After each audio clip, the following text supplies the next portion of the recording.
everybody, and welcome into the Wednesday edition of Supernatural News and Parashare right here on the best in paranormal podcasting. This is Darkness Radio. I'm Timmy D. Tim Dennis. Right over there is the BCB. He's the Beer City Bruiser. How you doing, Bruiser? I'm doing fantastic, Mr. Cruiser. You know what? We've got a Parashare a little bit later in the program, and they stuck the landing. They just addressed us as Cruiser and Bruiser. I love it. I've been getting emails too where they're saying that they'll say your name, Tim, but in parentheses they put Cruiser. I'm like, that's it. There it is. That's what it is. Cruiser and the Bruiser. We have got, let's just say, a bizarre, a little bit funny, and a little bit disturbing. We'll again use the words nightmare fuel for today's program. I'm finding I absolutely love our listeners, Bruiser. I do too. They're sending more and more stories over to me at tim@darknessradio.com. They've got the idea, my friend. They're sending me more and more disturbing stories week after week. I think we've turned into the doom and gloom cast. I don't know, because I try to find. I always send you the funny memes that I find, like one with the AI cars. We just put a ring of salt around them. They just drive around. So I'm like, okay, I'll send that to Tim because we like that stuff, right? And I was gonna pull up that story, but then I've got our listeners sent like 3 or 4 stories of even more doomier and gloomier AI stories that were just like, you know what, these are so good that. The ring of salt, we can casually mention it as we, talk about these other stories, because that may just end up being the solution to warding off these other scary stories I have this week. So yes, there are AI stories this week. There's a genetic weapon story we'll lead off with this week. Believe it or not, leading UFO experts believe that we're being hoaxed by our own government about a UFO invasion. We talked about this last week. Yeah. The conspiracy is spiraling out of control, Bruiser. We'll talk about that this week. As to now, it's like Stephen Greer is on board and he's talking about it. Yeah. So that's getting a little bit deeper.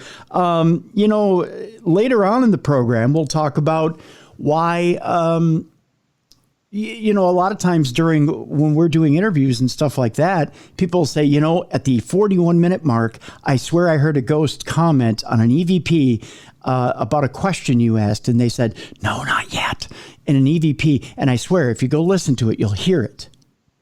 And I go back and I listen to it, and I don't hear it. Right. We have an actual story today of an EVP on television. Oh, I like when that happens. Yeah. Like not on a paranormal show, right? No. Just like on a regular everyday show? Regular everyday show. Because I've seen some clips of like a morning news anchor where paranormal stuff happens. People have sent me links to that, and I'm like, this is crazy. Yeah. This is awesome. So I'll tell you a little bit about EVP on TV. So maybe that'll be a new segment. EVP I like on that TV. Segment. Yeah. EVP on TV. Haunted Mental Hospital in Illinois will reopen to the public this weekend. So we'll tell you a little bit about that. And our very last story today is not safe for work. Oh, and so we got to put the earmuffs on the children. We do. And in fact, it involves a specific line of work and something you probably shouldn't be doing at work at all. So that'll be our very last story for today. We'll just tease you with that. But first, Bruiser, we want to throw out a prayer and healing request. And I'm going to turn it over to you, my friend, because this is very specifically, it involves a member of your family. So go ahead. Prayer and healing request for my father. We can call him Papa Bruiser. Okay. He is my father. He is the grandfather to my children. He's had health issues in the past. He's obviously been diagnosed with COPD, been living with that for a while, but some new stuff has arisen. And August 16th, he goes in for a procedure, and they're going to do some tests, and we're hoping I'd like some prayer and healing and positive energy that those tests come back, in his favor. And as a family, we're all getting close together. He, as we were saying off air, Tim, he is unmoved by it. He's one of the most positive people in the world. He is the rock of our family, I guess you could say. And he's just like, whatever the tests say, they say, we're just going to keep living life as it is. I want to be surrounded by my grandkids, my kids, my wife. And I told him, I says, Dad, I'm going to talk to Tim, and we're going to get our listeners and get a prayer and healing request out there, and I'm going to send as much positive vibes as I can here. And so he says he would appreciate that. All right. That's what we'll do. So Papa Bruiser's out in Arizona, right? He's in Arizona. Yep. He had moved out to Arizona shortly after he was diagnosed because there's no humidity out there. Right. And he actually can breathe better, and it was actually a really good move for him. And he is not a sit down, do nothing guy. So when he had to medically retire and he moved to Arizona, he was going insane. So he ended up finding that you can go to different places, and if they have broken pallets, they'll give them to you. You know, those wooden pallets that you can get? Yeah. So now he creates art with that.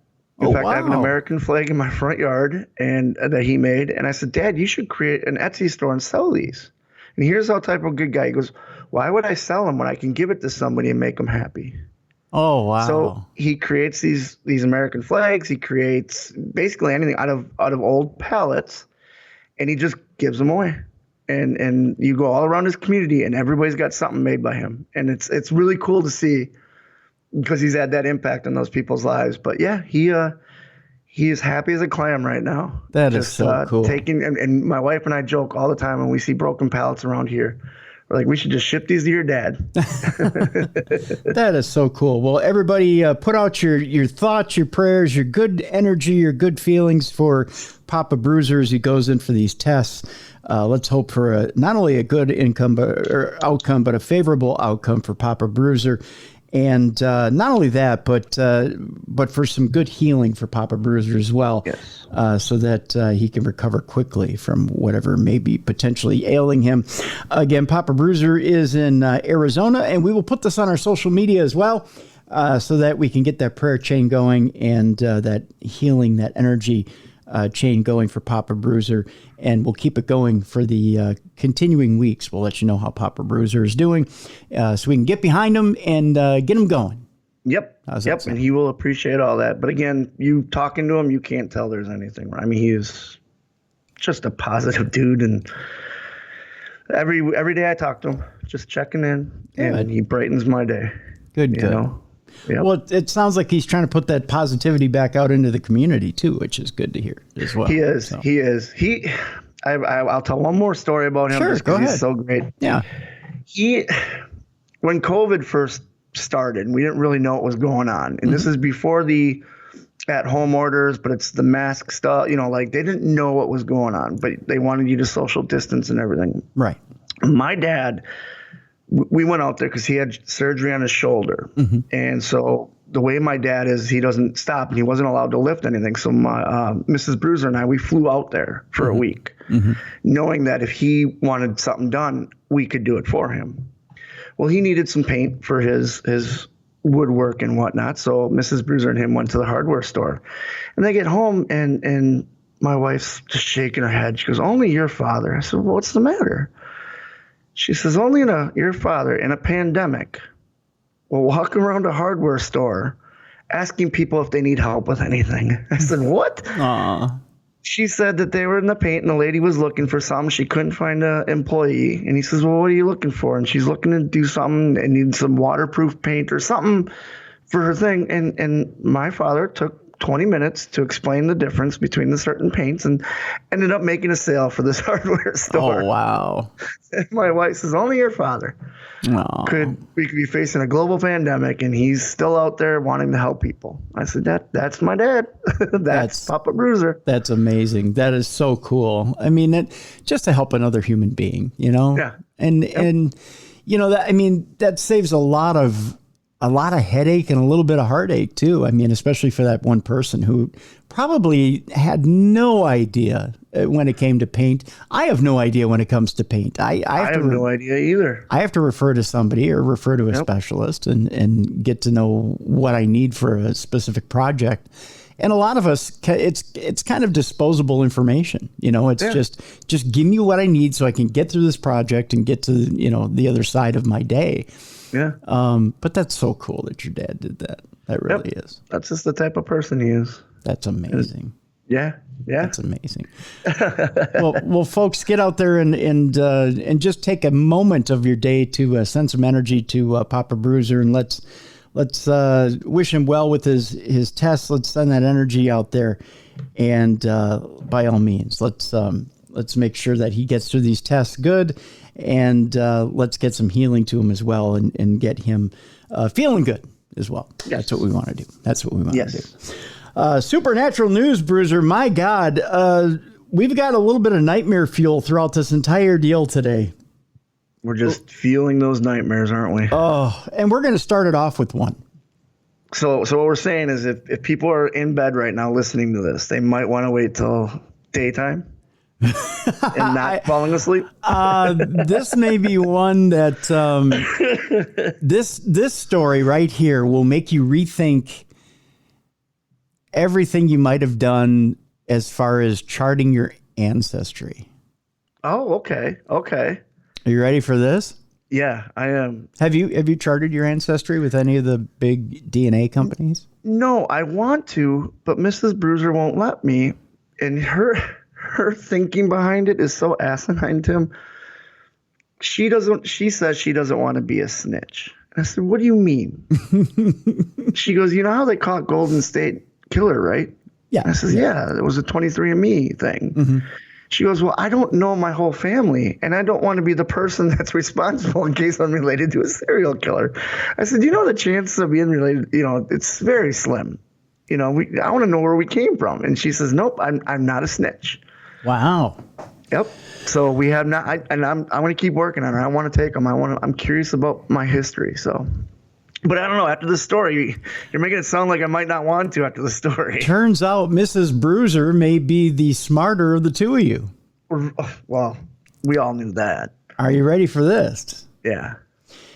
Here's the quote. You can take someone's DNA and design a weapon that can kill them.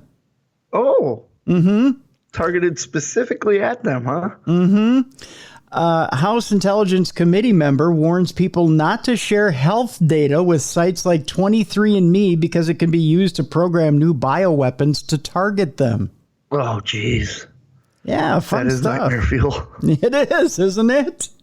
A member of the U.S. House Intelligence Committee warned that bioweapons are being made that use a target's DNA to only kill that person. Oh, that is terrifying. You could be walking with 10 people and all of a sudden... And then, bam, you're done. That's it. Yep. You're done. Oh. Speaking at the Aspen Security Forum on Friday, U.S. Representative Jason Crow of Colorado warned Americans to not be so cavalier about sharing their DNA with private companies due to the coming of the new type of weapon. You can actually take someone's DNA, take, their medical profile, and you can target a biological weapon that will kill that person or take them off the battlefield or make them inoperable, Crow said. The congressman said the development of the weapons is worrisome given the popularity of DNA testing services where people willingly share their genetic mapping with businesses to gain insight on their genealogy and health. So what you're saying is I should have my brother or sister do it instead of me. Yes, so that they can get taken out, and you, Beer City Bruiser, are standing tall at the end. But I still know my history. I love it. Exactly. The quote here from Crow is that you can't have a discussion about this without talking about privacy and the protection of commercial data because expectations of privacy have degraded over the last 20 years. Young folks actually have very little expectation of privacy. That's what the polling and data shows. Crow, a former Army Ranger who served 3 tours of duty in Iraq and Afghanistan, continued, people will very rapidly spit into a cup and send it to 23andMe and get really interesting data about their background. And guess what? He went on to say, their DNA is now owned by a private company. It can be sold off with very little intellectual property protection or privacy protection, and we don't have legal and regulatory regimes to deal with that. I didn't know that. Yeah. So that's kind of like when you go in someplace and you fill stuff out, they say, well, we won't sell these to third parties. They don't do that with that, huh? I thought you had to fill something out. They say that, and there's an agreement there in the... How should I put this? You have to, I'll just put it this way. Read your documentation carefully. Okay. Okay? Yep. Don't do it without reading the documentation carefully. Okay. Don't get swept up in the, I'm going to learn where I'm from and blah, blah, blah. And just read everything maybe read 3 it or to 4 see times. where your DNA is going. Exactly. Gotcha. Crow went on to say, we have to have an open and public discussion about what the protection of healthcare information, DNA information, and your data look like, because that data is actually going to be procured and collected by our adversaries for the development of these systems. 23andMe has repeatedly stated that it does not sell off customer private information, but the DNA company is one of many that has provided information to police upon request. Okay, yes, I've known about that. Because, again, that's how they call it Golden State Killer. Right. U.S. Senator Joni Ernst of Iowa, a member of the Senate Armed Services Committee, said the U.S. rivals could use such DNA bioweapons to target food supplies on a vast scale. Ernst warned that biological weapons could be used to target specific animals that citizens, troops, or cities depend on, bringing about scarcity and food insecurity to weaken people. Food insecurity drives a lot of other insecurities around the globe, Ernst said. There's a number of ways we can look at biological weapons and the need to make sure not only are we securing human beings, but then also the food that will sustain us. Earlier this week, the Washington Examiner reported on just how easy it could be for privately owned databases to be used to develop bioweapons, such as the ones touted by Crow. The publication explained how DNA belonging to a target or the close relative of a target could be stolen and used to form a biological weapon effective against that person only. That technology could lead to highly targeted assassination programs and also could make it much harder for killers to be tracked down. Similar technology could be deployed against U.S. agriculture by designing weapons which target only a certain breed of farm animal or crop. That could plunge the country into famine and leave the U.S. on its knees in the face of hostilities from a rival like Russia or China. Army General Richard Clark, commander of the U.S. Special Operations Command, highlighted how Russia had already shot to infamy with a less sophisticated version of the same scheme. Discussing the nerve agent poisoning of former double agent Sergei Skripal in England in 2018, he said Russia is willing to use those against political opponents. They're willing to use them on their own soil, but then to go in on the soil of a NATO ally in the UK and use those. And as we go into the future, we have to be prepared for that eventuality. And I don't think we talk about it as much as we should and look for methods to continue to combat. Skripal and his daughter Yulia were poisoned with the nerve agent Novichok in the English town of Salisbury and almost died from their injuries. Britain's then Prime Minister Theresa May blamed Russia for the outrage days later. Last year, U.S. Senator Marco Rubio sounded the alarm that Russia and Chinese labs were processing the DNA tests of Americans through Medicare and Medicaid. It's ridiculous that our current policies enable the Chinese Communist Party to access Americans' genomic data, Rubio said in a statement. There's absolutely no reason that Beijing, which routinely seeks to undermine U.S. national security, should be handed the genomic data of American citizens. Well, here's the question I have to bring up. Okay. You know where 90% of our medications are made? Overseas, aren't they? They're made in China. Yeah. I mean, all the formulaic medications are made in China because it's cheaper. So if they wanted to do something to us, they could. Yeah. It's as simple as putting something in everyday Tylenol. I mean, it's no secret that if China really wanted to cripple us, they'd cripple us through our prescription medications. Yeah. They just stop sending them. Biological warfare is just terrifying on its own because you can't see it coming. You know what I mean? Like, think about that. They could, as simple as put a poison in Advil, and you have a headache. You get home, you pop the ad. Well, you have no idea that poison's in there. Yeah. You know what I mean? That's terrifying to me. Yeah. At least if like someone approaches you with a gun, you can see the gun. Like, okay, I'm gonna do this or I'm gonna do this. But biological warfare is terrifying. It is, very much so. In 2018, Ancestry, 23andMe, Habit, Helix, and MyHeritage all signed on to the policy drafted with the help of the Future of Privacy Forum, a nonprofit in support of advancing responsible data practices in support of emerging technologies. This according to Gizmodo. The guidelines titled Privacy Best Practices for Consumer Genetic Testing Services and released on Tuesday deal with scenarios where users' personally identifiable and anonymous genetic information might be shared with law enforcement without a warrant and other third parties.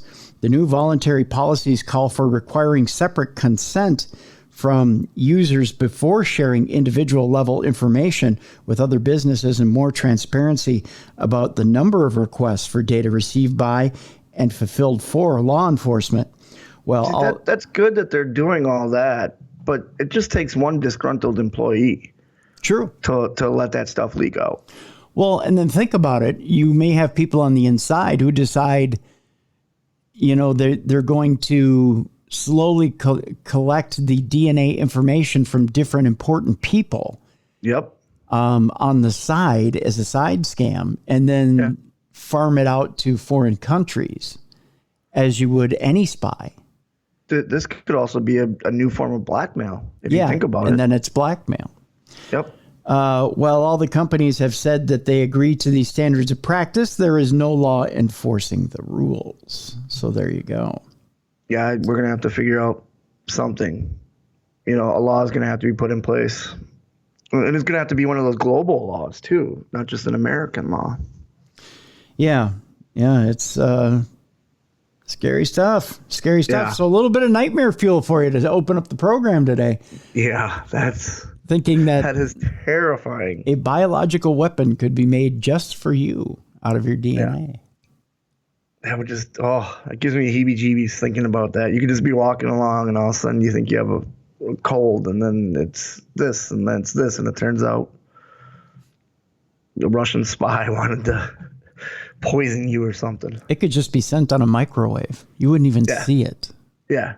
It could just be You'd something. You'd have no idea. 1 minute you're sitting there and the next, boom, you're down. And then like they said, they could target our food source. Like, you want to take out a whole bunch of people, you target their food source. Yeah. That's a typical apocalypse maneuver. Yeah. Scary stuff, I tell you. Very scary. Thank you, Tim. I love the nightmares. Hey, well, just a little something before you go to bed. No big deal. No biggie. No biggie. The Pentagon is opening an anomaly resolution department to study UFOs. Oh, okay. Yeah. The newly created All-Domain Anomaly Resolution Office, or AARO, will study transmedium UFOs that fly between space, the air, and under the water. This is interesting. Yeah. The Pentagon announced it's opening an office specifically to chase down reports of unidentified flying objects in a press release last Wednesday. So these could truly be the Men in Black. Could be. Or the X-Files. It could be that too. Yep. It'll be called the All-Domain Anomaly Resolution Office, and it will work to collect and analyze various reports of UFO activity from across America's various federal agencies. The mission of the AARO will be to synchronize efforts across the Department of Defense and with other U.S. federal departments and agencies to detect, identify, and attribute objects of interest in, on, or near military installations, operating areas, training areas, special use airspace, and other areas of interest, and as necessary to mitigate any associated threats to safety of operations and national security, the press release explained. This includes anomalous, unidentified space, airborne, submerged, and transmedium objects. It's interesting that they say transmedium objects. Yeah, what is that? What is a transmedium object? I'm not familiar with that term. Transmedium object to me means that they're looking for life after death. Okay. I get that then, yeah. They're expanding their They're expanding their reach, not just from aliens, but they're also looking for the answer to life after death. Okay. Yeah. Interesting. So it really is the X-Files. It really is. Yeah. The new office is the result of various disclosures of unidentified aerial phenomena. There we go. By the DoD after lobbying and leaks from groups like Tom DeLonge's To the Stars Academy. Credible witnesses include Navy pilots have come forward and described their experiences with UFOs. One recent Navy video leaked by a UFO enthusiast and confirmed by the Pentagon showed a UFO apparently disappearing into the water, which may explain the new office's focus on transmedium objects. Oh, they're saying transmedium objects are objects that flit between space, the air, and under the water. Okay, so they can just travel from basically space through the atmosphere, through Earth's. I got it wrong. I thought they meant life after death. They're saying that, I like yours explained better. Yeah, they're saying between space, air, and under the water. Under pressure from Congress and the public, the Pentagon's Director of National Intelligence released a 9-page report on the phenomena. In June of 2021, the report looked at more than 100 sightings and came to a few conclusions, explaining UAP will require analytic collection and resource investment. The DNI said in its report. A year later, it seems Congress has agreed to make that resource investment. The National Defense Authorization Act for fiscal 2022 included a provision to establish the AARO. It will be headed by the Undersecretary of Defense for Intelligence and Security and run by Dr. Sean M. Kirkpatrick, the chief scientist at the Defense Intelligence Agency's Missile and Space Intelligence Center.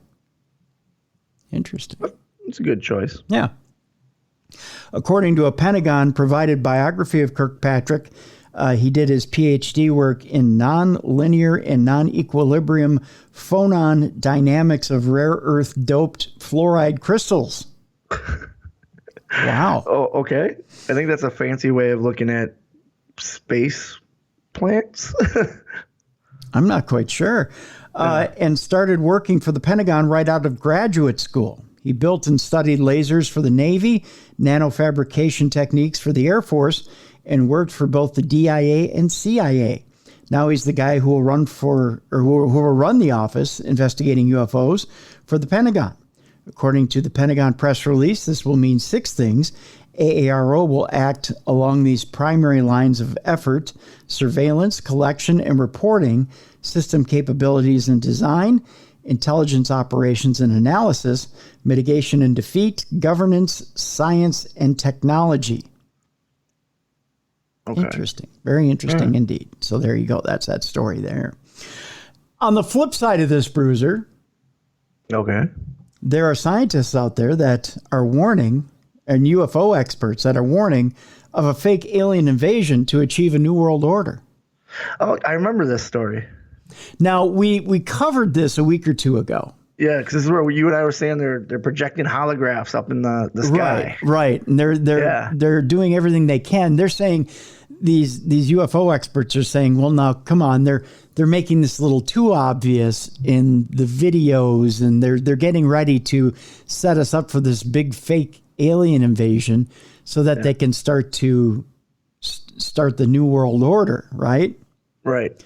Well, it turns out that if you listen to experts before making up your mind here and check out the Washington Post coverage of some of the technology that can make it happen, you might think, well, maybe there's a little bit of this that might make a little bit of sense.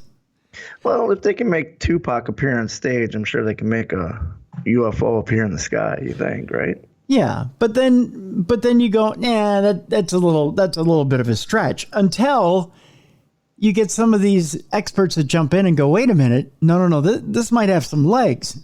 Dr. Stephen Greer of Serious Disclosure jumps on board and says one of the best known researchers who speaks publicly about a cosmic false flag event is actually Dr. Stephen Greer of Serious Disclosure, an organization dedicated to unveiling the truth about real extraterrestrials, as well as organized human hoaxes intended to trick the masses. According to Dr. Greer, many but not all of the so-called UFO events being witnessed around the world involve craft that are manufactured by humans. He furthermore asserts that the military-industrial complex consists of a power structure far beyond the reach of even the U.S. president, and that such interests are planning a cosmic false flag event to trick humanity into thinking an alien invasion is taking place. And you brought it up last time you read this story. That's a lot of people that have to keep their mouths shut. That's true. That's true. He claims that a global power structure will pursue the radical depopulation of the planet in the very near future via a scripted Armageddon. Oh, they're going to actually script it out, like hire writers. See, can it happen? Yes. But I'm on the lines like you said. That's a lot of people that got to keep their mouths shut. Yeah. If it's a hoax.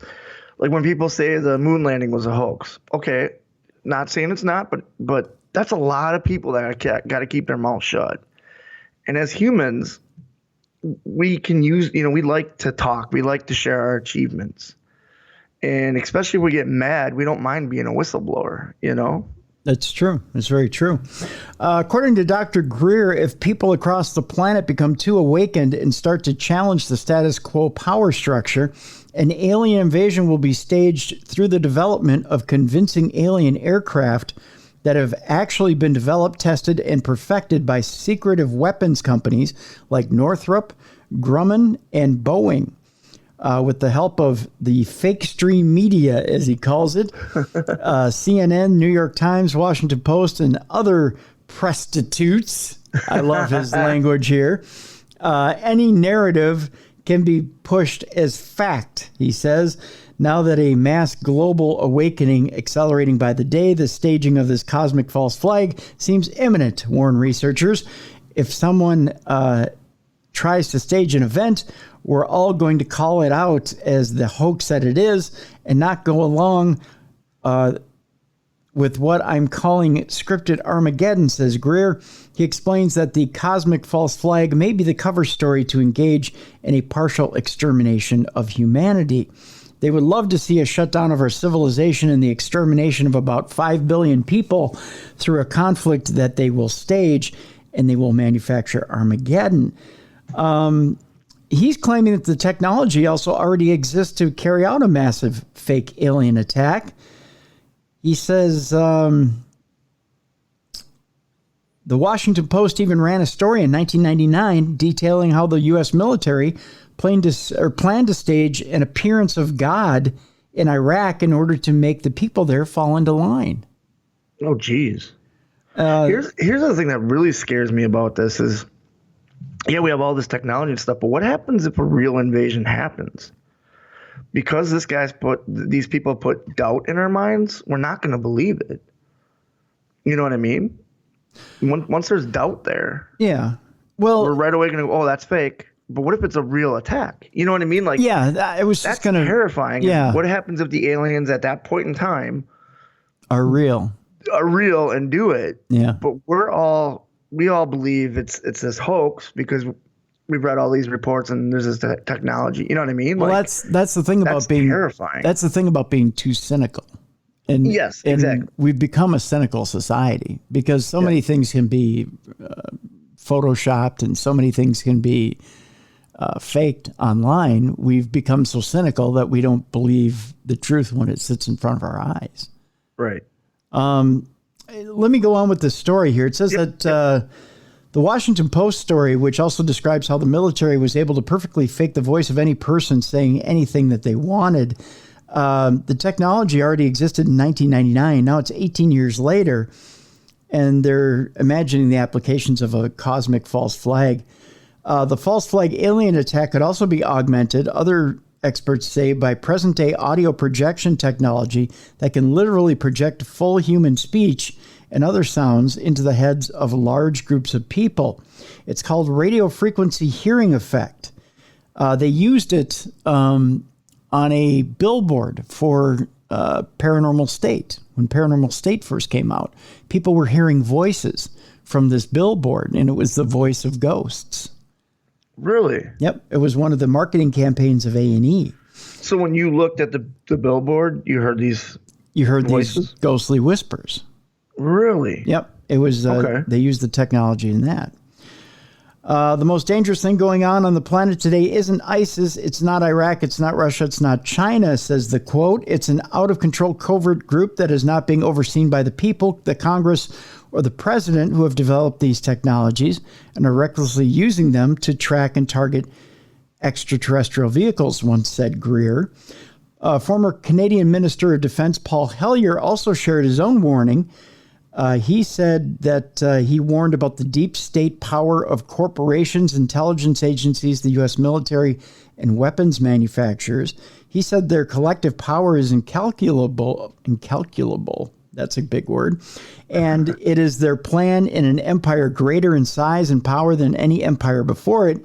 They call this the New World Order, and not the Hulk Hogan, Scott Hall, and Kevin Nash New World Order. When you're the NWO, you're the NWO for life. Yeah. It will end all government pretense of government of, by, and for the people. It will be a dictatorship, Hellyer said, of the privileged elite, and not the elite from AEW. Not the, okay. Watch his warning here, where he also describes the cosmic flag. You won't be able to see it because it's radio. It just goes on to say if any of these warnings are true, we're all in Dutch. So there you go. Paul Hellyer and Stephen Greer saying that they think that there's a false flag operation going on. Yeah, to create this new world order. To create the new world order. Just a couple of stories before we take our break. Meanwhile, Bruiser. Meanwhile, at the Hall of Justice, the Army's been busy this week as they found evidence of the abominable snowman. Oh, really? Yeah. Now, abominable snowman is basically the cousin to Bigfoot, correct? And the Yeti? Isn't Bigfoot the American version, the Yeti's the Russian, and the abominable snowman is Siberia or something like that, right? And then how it all factors in? This was in the Himalayas. Yeah, Himalayas. That's what I meant. Yeah. I believe so. Let us read and find out. Yes. The abominable snowman has long been rumored to be lurking high in mountain ranges. One group of Army soldiers found footprints they believe belonged to a Yeti, but they were mocked over their claims. Army soldiers were once mocked over claims that they had found one of Earth's most sought-after creatures, the giant Yeti, also known as the abominable snowman. Soldiers in India claim to have found footprints of the beast, a trail leading off into the snow at the Makalu base camp in the Himalayas. The Indian Army released an official statement in April of 2019 and described an elusive snowman. They said for the first time, an Indian Army mountaineering expedition team has sighted mysterious footprints of the mythical beast Yeti, measuring 32 by 15 inches. Jeez. Yeah, that's big. Big. Close to Makalu Base Camp on April 9th of 2019. The elusive snowman has only been sighted at Makalu Barun National Park in the past. Some taunted the statement, responding with pictures of footprints claiming to belong to Bigfoot, while others were less than impressed. One person said, "Really hope this is a joke. This is supposed to be a smart and intelligent force." The idea of a fearsome and giant ape-like creature has long crept into the world of common myths and legends, but there is no evidence such a creature exists. Some scientists think the animal rumored to be lurking in the Himalayan mountains could be a subspecies of the brown bear. Britannica explains at certain gaits, bears place the hind foot partly over the imprint of the forefoot, thus making a very large imprint that looks deceptively like an enormous human footprint positioned in the opposite direction. Ideas such as a creature like this existing are not exclusive the Indian folklore, but are frequently seen in Western myths as well. In 1951, British explorer Eric Shipton was trying to find an alternative route up the world's tallest mountain, Mount Everest, where he stumbled across a large footprint. The word Yeti comes from the local Sherpa word for wild man. And the picture Shipton took of the footprint sparked a huge amount of intrigue. American scholar Daniel Taylor spent over 60 years trying to get to the bottom of the Yeti mystery. He was directed to the Barun Valley in Nepal, supposedly a place relatively untouched by humans due to its jungle-like habitat. Taylor told National Geographic, "Once I got in that valley, I found footprints. I'd seen footprints before, but these were fresh, and I had no doubt I had found the Yeti." The scholar eventually came to the conclusion that the legends about the Yeti come from a human desire to understand the great beyond. He added, "The deep mystery at our core is that we want to be connected to the great beyond, and we need symbols to help us understand the connection. That's why we believe in God or angels or the Loch Ness Monster, or maybe all three in one." No, I made that last part up. How would you feel if you saw a Loch Ness Monster with wings on it? Oh, that would be terrifying. Wouldn't it? Yeah. It could get out of the dragon. It could get out of the loch and fly after you. Yeah. I'd crap myself. That's right. Every time you kept saying elusive snowman, all I kept picturing in myself is like someone building a snowman, but every time you look, it just kind of moves a little bit. It starts blocking hockey pucks. That'd be a great prank if somebody wants to pull that off, where you build a snowman one day in one spot, and then every day you just move it. It's like an elf on a shelf, but it's it's the elusive snowman. It's what's a common rhyming thing you could you have elf on a shelf, but it'd be a snowman on a, I don't know. I don't know either. I got nothing that rhymes. I'm not a great rhyme master. I should have been a great rapper, but I never was. No? No. No. You're not a Run DMC. You're not a Rev Run or I only DMC. I only have one demo out there, and thank God it stayed buried. It was from college. Yeah.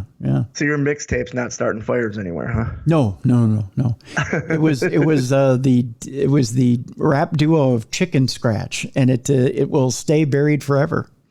Chicken Scratch, huh? Yeah. Lost that one. We got the Bruiser and the Cruiser, so that's right. Lost that one in the divorce. So yeah, Chicken Scratch. It'll stay buried forever. Throughout human history and across human cultures, we have developed messengers from the great beyond. It says, just for that, Loch Ness Monster and the flying thing and But there you go. So, abominable snowman might have been found there in the Himalayas. That's awesome. I hope they get some sort of, like, you'd think on Mount Everest too. Like, they say there's bodies up there, have been up there for years. So why wouldn't that be a place that the Yeti could hide? True. Very true. And I don't think there's cell service up there, so it's not like you can live stream. You see the Yeti walking, That's true. Yeah, you can't necessarily. Yeah, you're right. You can't put it on Insta, or you can't start up a live feed, can you? Insta Kenya. There you go. That's as close as I get to rapping. Meanwhile, we go to Australia, where an eerie glow will bust up your flow. And I'm just trying to rhyme now. And it outs your cannabis farm. Whoa, really? Yeah. It turns something eerie is outing the cannabis farm. Okay. Yeah, yep. An eerie glow in the sky confuses an Australian town and outed a cannabis farm. It turns out I don't think you can grow cannabis in this town. And I don't think so either. I don't know. It's a big Australia's number. Cannabis laws. Yeah. I know Japan's. They don't allow it. Yeah, I don't think they do in this town either. When a pink glow lit up the evening sky above an Australian town on Wednesday, local woman Tammy Zamowski, I believe her name is, wondered if the apocalypse had arrived. Quick, smoke all the weed. Hurry up, quick. Light the crops on fire and everybody inhale. Yep. I was being a cool, calm mom, telling the kids, there's nothing to worry about, man. She told the BBC. I don't do a good Australian accent, so I would do that in Australian, but I can't.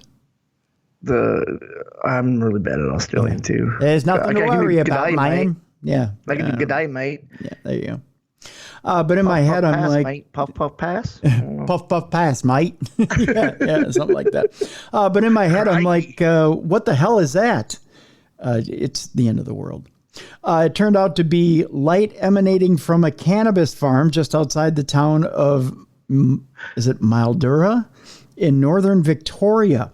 But like other stunned locals, Ms. Zamowski's mind initially went elsewhere. Was it like an alien invasion, an asteroid? Mom's on the phone and Dad's in the background going, I better hurry up and eat my tea because the world's ending. Oh, dear God. Wait, they're so weird. They eat tea? Well, I think this is a specialty. Oh, okay. Yeah. And Mom's like, what's the point of eating your tea if the world's ending? Because he wants to die on a full stomach. I guess, right. You don't want to be hangry when the world ends, Tim. No, you don't want to be hangry. No, you don't. No. Another and local. Plus, if the cannabis farm's on fire, everybody's got the munchies. That's right. Yeah. Yeah. No, that's true. Yeah. But at least you're sharing with the community. Exactly. That's a good cannabis farm. Yeah. Yeah. Who's putting on the barbecue at that point? That's what I want to know. I don't know. They got to throw shrimp on the Barbie. Oh, there's got to be a lot of shrimp on the Barbie, my friend. Yeah. They're cracking some Fosters. Yeah, at that point, you got to put mega ribs on the Barbie. You got to put shrimp on the Barbie. You got to throw a few sirloins. Some koalas. No, you don't. No. We don't cook the kangaroos and koalas. Why not? They eat kangaroos and koalas in Australia. Come on. By the way, I think we have. Do we have a Parashare from somebody today? I thought it was setting us straight on the Amish. That's what it is. Ah, okay. Yes. Yeah. No, I don't think they. Okay, I know we have Australian listeners because someone on Twitter tagged us on that. Okay. If they could tell us if they eat koalas, you and I just need to know, do they eat koalas and kangaroos? Is there roo and koala steaks in Australia? Better yet, just bring us out there for a conference so we can find out. Yeah, I'd love to go. Australia's on my bucket list. Yeah. I mean, we need to find out for ourselves. I'd love to find out all the urban legends out there. Right. Okay, so another local, Nakia Champion, first thought it was a really bright red moon before realizing that the light was originating from the ground. All these end-of-the-world scenarios were going through my head, she told the BBC. I was having a big Stranger Things moment, like, I'm like Vecna, I believe she said. Is that you? She said, referencing a villain from the TV series. Both women, to their amusement, were wildly off base. A secret farm was exposed in this whole deal. Medicinal cannabis was legalized in Australia in 2016. Well, good for them. Okay. But recreational use of the drug is banned. Since then, some 260,000 prescriptions have been approved by Australian regulators for a variety of illnesses. The most common reason for the prescriptions was chronic pain, followed by anxiety and sleep disorders. That according to data from the Australian Department of Health. The number of prescriptions approved was doubled since 2019, with the majority of applications coming from the state of Queensland, but charges for possession remain high, with literally with 71,151 people prosecuted for marijuana-related crimes in 2018 through 2019. Few growing facilities exist, and their locations are top secret for security reasons, but the cat's out of the bag for this farm. Reddish-tinged lights are used to help crops grow. Usually blackout blinds come down at dusk. On Wednesday, guess what? They didn't work. They forgot to lower the blinds. Yeah. That would be terrifying if you don't know there's something over there. Yeah. And then you see, because I've seen those lights. Those special grow lights? Yep. Oh, yeah. That would freak me out. A spokesman for manufacturer Can Group revealed that the blinds didn't work that day. And because it was a cloudy night, the lights created a sunset on steroids effect that could be spotted for almost an hour from the facility. I cracked up laughing. It could have been something so much cooler, but was just medical marijuana grow lights, basically, Ms. Champion said. It was just somebody forgot to do their job. Yeah, they forgot to lower the blinds. Ms. Zamowski said they also had a good laugh about it. Despite the initial panic, she was struck by the beauty of the light show. I reckon it was great. They should do it more often. There's been a steady growth in the number of countries legalizing the use of marijuana in the same form or in some form since the turn of the millennium. In the U.S., some 38 states have legalized the use of medical marijuana, and around 48 million used the drug in the U.S. in 2019, according to Center for Disease Control and Prevention. The drug is also available for those with certain medical conditions in a number of EU countries, including France, Belgium, and Ireland, as well as in New Zealand. In some countries, such as Canada, possession and use of recreational cannabis is also legal. So there you go. That was just what was going on. It was just grow lights that made that weird glow in the background. So do you think that guy lost his job because he didn't put down the blackout curtains? Probably not. No. Do you think that he's just like, hey, I got you guys? No, just an honest mistake. I do want to put in a side note here for you guys. By the way, you've been responding wonderfully to the microdose gummies.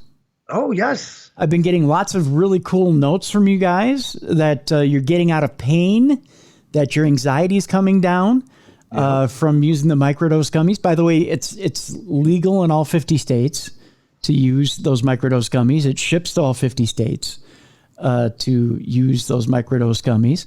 You can still get in on the deal if you want to get in on it. It's a limited time only. Microdose.com. Free shipping, 30% off your first order. If you go to microdose.com, use the code DARKNESS. Folks, do it though right now. I'll tell you this much, Bruiser. Microdose actually re-upped. They re-upped with us for another couple of weeks. So, but it's only going to be for another couple of weeks. So, folks, they know that you're interested. They know that you guys have been ordering the gummies and that you're having success with it. But I've actually turned over some underwater needlepoint guys to it. Have you? Good. Yes, good. Because what they like about it is you're able to take it and still function throughout the day. Mm-hmm. So, and it just gets rid of all the pain. And I've told these guys, hey, try this. And those that we have, the strawberry ones that we have, I gave them out to a couple guys, and they right away, hey, how do I get these? I said, go to this website, use the code DARKNESS, and they did. And I get messages every day. This is amazing. How'd you find out about this? How'd you find out about this? Yeah. So of course I tell them to tune into the podcast. Yep, absolutely. And I'll tell you, folks, people have been asking me, how do you take it? Well, I take one in the morning. I take one at night before I go to bed. I get wall-to-wall coverage throughout the day. And I'm feeling much, much better. As you put it, Bruiser, you feel kind of lubed up during the day. And I do. The best way to put lubed up, how would you describe being lubed up? I'm able to move easier. After all the years of the abuse that my body's taken, I've gotten severe arthritis. I've got bone spurs. I've got whatnot. No cartilage in some joints. But when I take these microdose gummies, I feel like the Tin Man in Wizard of Oz, where Dorothy came up and she does the oil can on him. And that's how it feels with me. I'm able to get through a workout with no pain. I'm able to recover after a workout with no pain. The best is, Tim, is I'm able to finally lay on my back and get sleep at night with no pain because it's all gone. And my wife appreciates it because I'm not moving around as much. The cat Bruiser, who sleeps in our bed, loves it because I'm not pushing him out of the way because he loves to cuddle up right next to me when we sleep. And like I said, I turned it over to a couple underwater needlepoint guys, and we punish our bodies for a living. So we know pain, and we are looking for anything to get rid of the pain, especially something like this where you're able to take it. It doesn't give you a fuzzy head. It doesn't make you high or anything like that. It just makes you feel good, and it makes you able to move around throughout the day. Well, that's wonderful. And again, I just wanted to mention it because we were talking about a story about a cannabis field. But again, microdose gummies, check it out, microdose.com. If you're going to order there, again, you get your discount there, and it's a deep discount at that. You get your free shipping. You get 30% off your first order by using your code DARKNESS at checkout. And I'm telling you, it's going to change your life. Your creativity is going to come up. If you're having anxiety issues, your anxiety is going to be tamped down. If you're having pain issues, your pain is going to be tamped down. It's going to change your life. It's going to change your life. Best of all, ships to all 50 states. It's legal in all 50 states. So give it a try because, again, microdose has been real good to us. And it's been, not just good for us health-wise, but they've been good as far as sponsoring the show. So give them a little bit of love here. BetterHelp has been real good to us as well. BetterHelp has re-upped throughout the next few months. We have another sponsor coming on board. We do. I like this. HelloFresh is coming on board in August. So want to just tip our cap to HelloFresh. They're coming on board in August. So just a little tip of the cap to some sponsors who are coming on board. So one more story before we go to break here. All right. Just wanted to say hi to our sponsors. That's all. Because we appreciate our sponsors. Want to let them know that we see them, we appreciate them, and we're appreciative of not only you guys who are listening, but of our sponsors as well. And what I like about our sponsors is they actually help you. You know what I mean? They're not just they actually help. Yeah. With the anxiety, the pain, and all that. But then, like you said, the BetterHelp that's able to talk to somebody, especially in times today. If you're having mental problems, talk to somebody. And now the fresh one, like meal prep services are awesome. Yep. HelloFresh, HelloFresh is great for that. Right now with gas prices the way they are, getting out, getting groceries, trying to get them through a delivery service is tough because you're paying delivery prices, which are out of control. Yep. What's nice about HelloFresh is they're competitive as far as price right now. Trying to get out and get all the ingredients to make yourself a good meal is tough right now. Yeah. HelloFresh is competitive. It's delicious food and it's got a variety as far as menus go. And they have all different varieties of menus, no matter how you're eating, paleo, vegan. If you're whether you're just regular eating, however you're eating, I shouldn't say just regular eating, but if you're eating like the rest of us, if you're just meat eaters or whatever you're eating, you can indulge and eat the way you want to eat with HelloFresh and get some amazing recipes. And it's so tasty. We'll tell you a little bit about HelloFresh here in August and what they have to offer, but they've got some amazing recipes. And boy, have they got variety. They've just got variety and they've got some good stuff. And the best thing is even if it's just you and another person under the roof, you can get boxes for two. You can get boxes for yourself. You can get boxes for a whole family. You can custom make a box for you, and you can set it up so it's delivered right to your home. You can custom deliver those boxes to your home. So hey, if you're taking a vacation, you can hold off on getting a box. They've got plans just for you. So that's what's great about HelloFresh. But I'm not going to go on and on and on. But yeah, we'll talk more about them in August. Yes. Last story before break. Wildfires over in Europe are setting off 100-year-old bombs on World War I battlefields. Oh, that's terrifying. We told you last week it's getting hot around the world right now, and it has been hot around the world. We've been lucky here in the Twin Cities, Bruiser, in that we got a little bit of break from the heat the last few days. Even as I'm speaking to you right now, Bruiser, as we're taping, it's only 75 degrees here in the Twin Cities, which, thank God, we needed the break from the heat. I feel sorry for the rest of the country, though, that it's sweltering right now around the country. It's sweltering around the world. There's in London, the houses were starting on fire. Yes, so houses were starting on fire in London. Yeah. Hotels in Paris and London don't have air conditioning. Yeah. You said like 5% of the nation or something like that, which is insane. Yep. 5 to 10% only have air conditioning. There are so many explosions due to the raging fire that officials have stopped counting them. Really? They just got sick of counting them, huh? They got sick of counting these bombs that are blowing up. A wildfire is consuming Slovenia, and as the blaze moves across areas that were once battlefields during World War I, it's meeting century-old unexploded ordnance with deadly results. According to the Slovenian press, fire swept across a World War I-era bomb on July 22nd and detonated it while firefighters worked nearby. Shrapnel buzzed the firefighters, but no one was hurt. It's just one of many such bombs that have exploded due to the fire. Officials have stopped counting detonations due to their sheer number. That, according to local news, one or only marking ones that explode near roads. So there could be others in the forest that they're not counting. Yeah. That's insane. And you got to think, when those battles were happening and they're moving forward, they just leave stuff. Yeah. You know what I mean? Yeah. Like, if you've ever been to Gettysburg, you can see just the cannons just laying there. They just left them. Yep. As first spotted by Task and Purpose, unexploded ordnance from World War I and II are a major problem in Europe. More than 1,000 firefighters and portions of the Slovenian military are working to contain the blaze, which has spread to almost 5,000 acres of land. The problem is that because of the unexploded ordnance, firefighting units cannot penetrate into the fire but can only act on its edges. That is why the fire is being intensively fought from the air as well.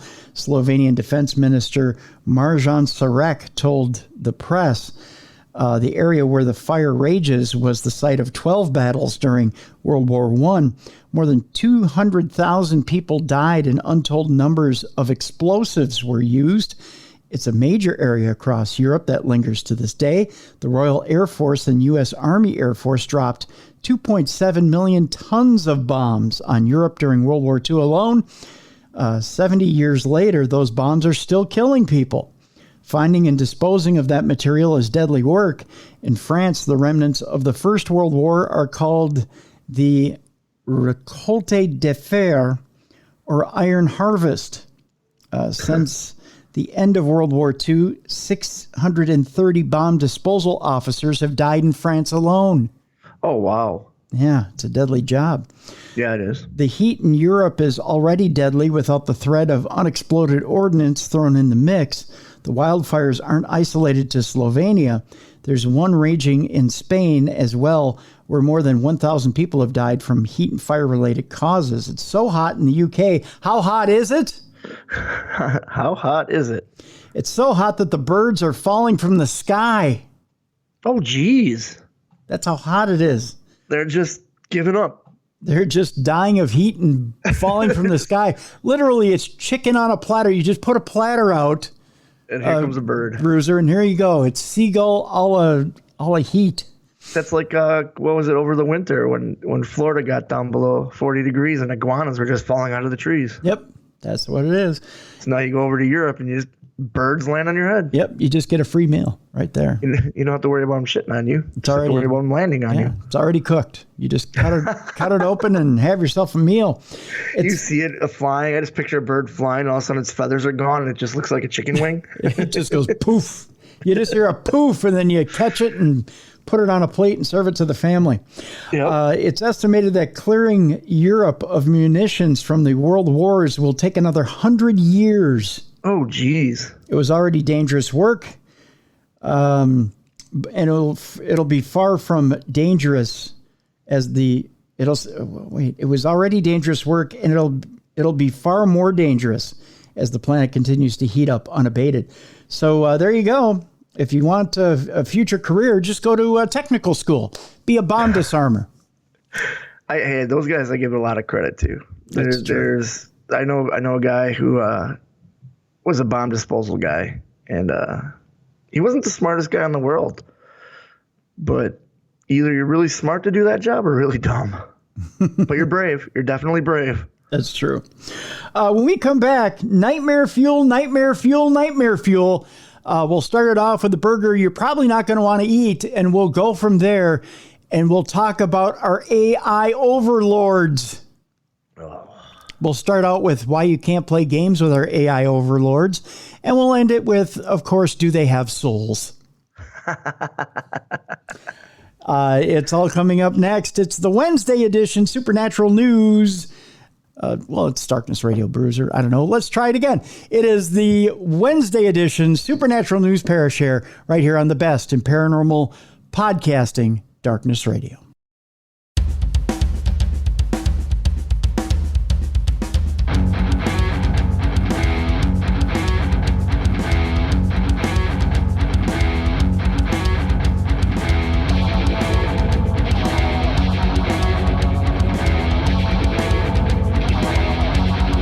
Welcome back to the best in paranormal podcasting. This is Darkness Radio. It's a Wednesday. That means it's supernatural news and Parashare.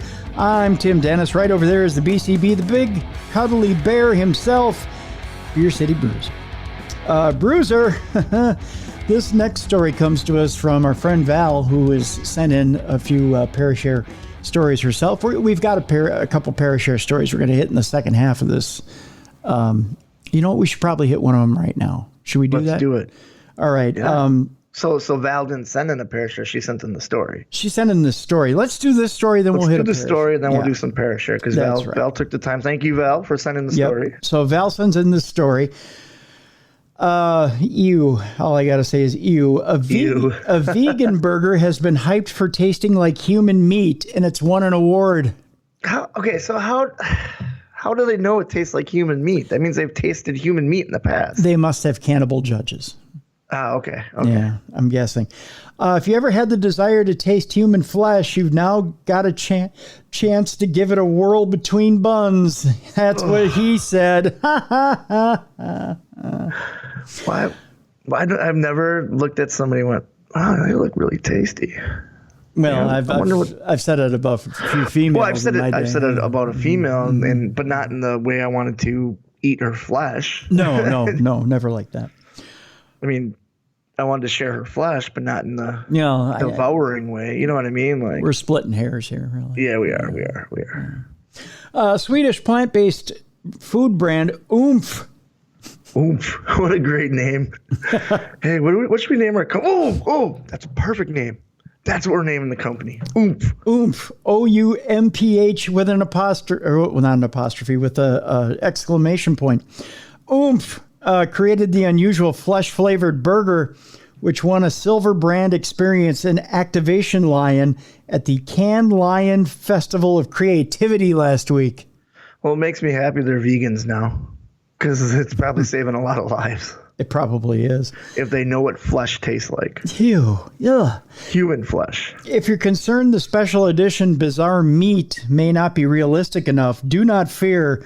A spokesperson said they've done their best to make sure it's as lifelike as possible, crafting it from soya, mushroom, and wheat protein, as well as plant-based fats and a mysterious spice mix.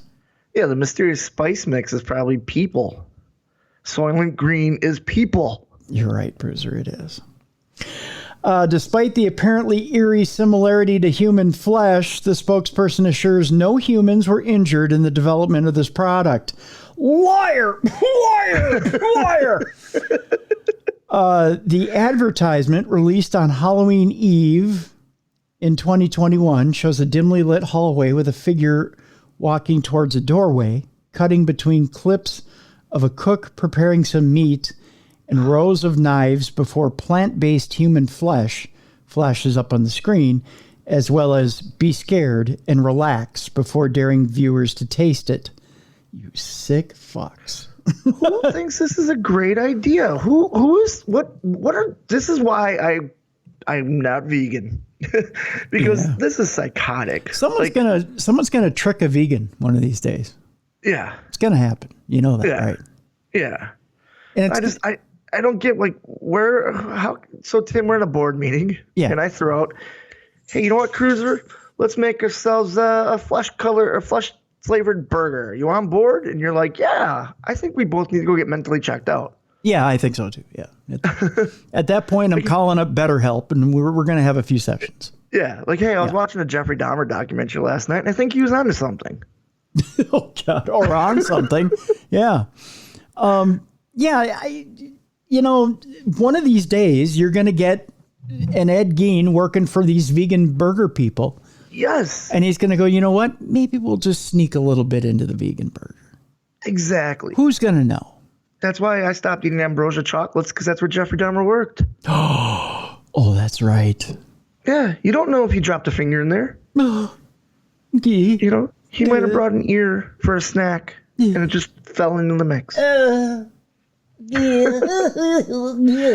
I want to know who tested this. Who did they convince to go taste this? Now taste this. Do they taste the same? Oh, by the way, you're eating Henry. You want to hear something really gross? Yeah, I do. This morning, I went to, I had my Gatorade out. I was taking my pain pills, Yeah. Which when I say I had taken my pain pills, it was my Tylenol, my Topamax, and my MS Contin, my base meds for the day. Yeah. And then I had my microdose gummy. So I go to take that and I throw the pills in my mouth. I swallow, and then I go to take a big swig of my Gatorade. I take a big swig of my Gatorade, and then there's something that's stuck in my cheek. Oh, no. And it feels kind of weird. Yeah. Right? It feels a little fuzzy. Yeah. So I go into my cheek like I'm dipping a chaw, and I pull it out. It was a fly. Oh. Isn't that disgusting? Yeah. I went and swished with mouthwash for about a good 20 minutes. We were if we're going disgusting, we were at a underwater needlepoint show, and they didn't have any restrooms, so we had to use bottles. And bottles and cups is what we had to use to relieve ourselves. So a guy had relieved himself into a plastic cup and set it down. Oh, no. A guy gets done with his needlepoint match, and he comes running back. He's like, it's a term we use. It's called blown up. It's when all your you know what I'm talking about. You're just exhausted. And he's like, I need something to drink. And he grabs the cup. No. And before anyone could say anything. And I swear it was one of those moments where 5 guys are yelling, no. And he just slams it. Oh. And he sets it down. He looks at all of us and goes, that was piss, wasn't it? And we're all like, hey, we tried to warn you. We tried. We tried to warn you. Oh. And he goes, I don't regret it. And he walked away. I don't regret it? He said he didn't regret it, and he walked away. Oh, shit. But it was literally 5 guys all at once trying to go, no, because we know what's happening. And yeah. Oh. Let's get back to people meat, shall we? This story is the reason I don't try impossible stuff. They have that impossible line. This is why. Yeah. Have you had an Impossible Whopper? Nope. No. Nope. And I know I won't. I don't blame you. I haven't either. I enjoy eating. I don't want to say I enjoy meat because that can come off wrong. Well, yeah, I like regular burgers. You give me buffalo, give me elk, give me ostrich, give me beef. I've had horse, I've had dog. Give me all that. I've been meaning to try it, but I can't do it. Yeah. I don't know why. I keep telling myself, well, if I wanted a salad, I'd go get a salad. Yeah. Well, and I heard it's really high in sodium. So is that what it is? That's what I've heard. I don't know for sure. I'm not an expert, but I've heard from my vegan friends they don't eat it because it's real high in sodium. Oh, okay. Gotcha. I am incredibly proud of this award and the great teamwork behind it. Our mission is to change how people eat, it says here, and it is our duty to use creativity as a tool to make this change happen, said Henrik Ackerman, global brand leader at Oomph. This reminds me of like True Blood, because remember, if you watch the show True Blood was fake blood. Yeah. To give to the vampires. So this burger is to get the cannibals to stop eating humans and eat their meal. Yeah, yeah. Right? Yeah. Or even the fake cannibals that get on Reddit and they talk about how they'd love to eat a real human. Well, here you go. Yeah. Now they can do it without killing a human. Because obviously somebody that's eating a human says this tastes like human. Yeah, I guess so. As a small brand, we need to be bold and ready to push some boundaries to break through. And I think this campaign is a good example of us doing just that, he said. Tomas Astiglia, executive creative director at creative agency Lola Mullenlow, said a problem with selling plant-based products was people often said they don't replicate the taste of meat very well. I guess not if it tastes like a human. A claim most are tired of hearing and even more tired of being disappointed by, he said. And of course, a solution was to make a tasty plant-based human meat burger. Oh, God. That's the quote. That's the quote. That's the quote. So there's something, this guy needs to be analyzed, his head analyzed. Yeah, yeah. He thought that was a good quote to give to the public. Yeah, he thought that was just fine. Yeah, that'll pass. That one. There's no red flags here. That one passes the float test. Yeah. The bravery of launching a risky idea is that it is 100% on brand is always rewarded, Astiglia added, then shortly was put into a straitjacket. I don't know. Oomph co-founder, corporate chef, and head of innovation, Anders Linden, said developing a plant-based burger that tastes of human meat was exciting and a little bit scary. And never mind the fact that his wife's been missing for 2 weeks. That's true. I mean, you always have to have a test subject, right?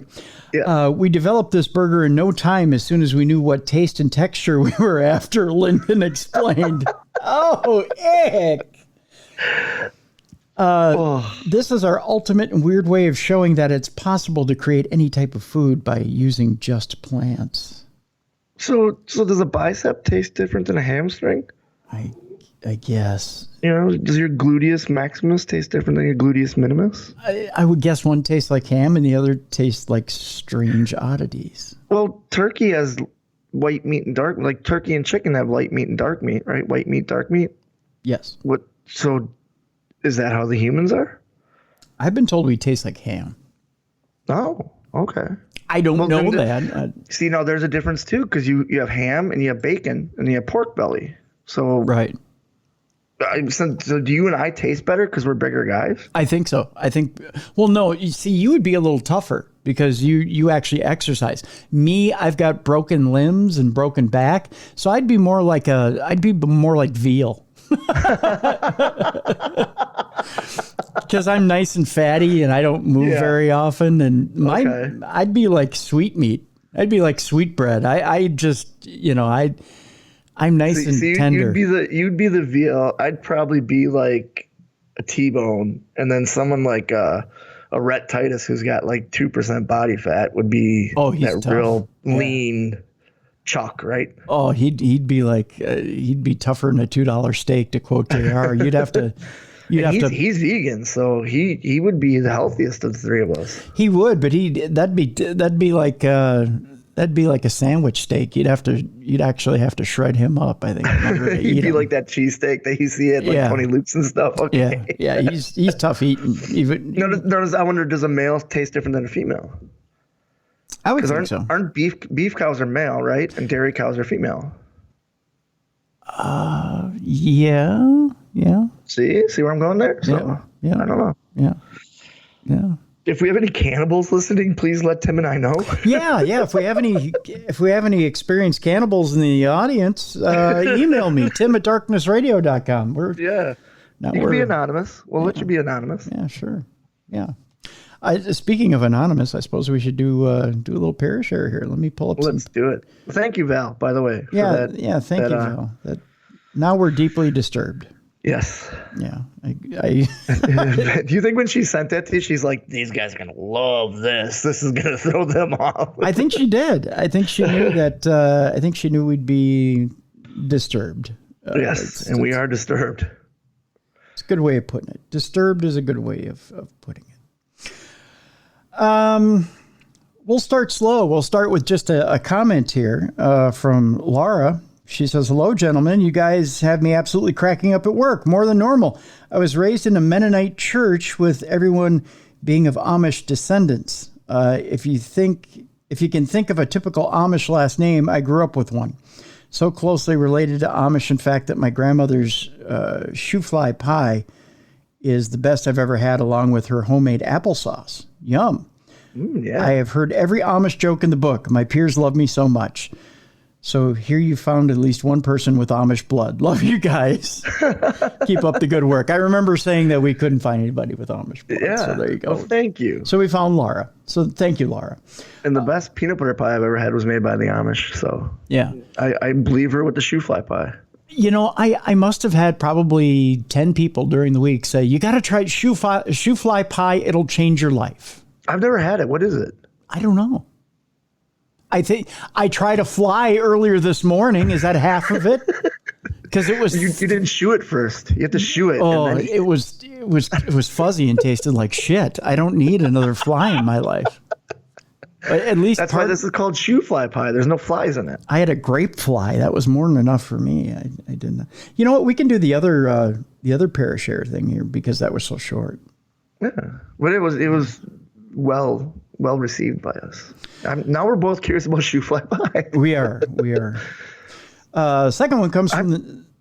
Oh, I'm sorry. I'm gonna have to find an Amish community around me now. Yeah. I don't know if there's any around here, but I want to get some shoe fly pie.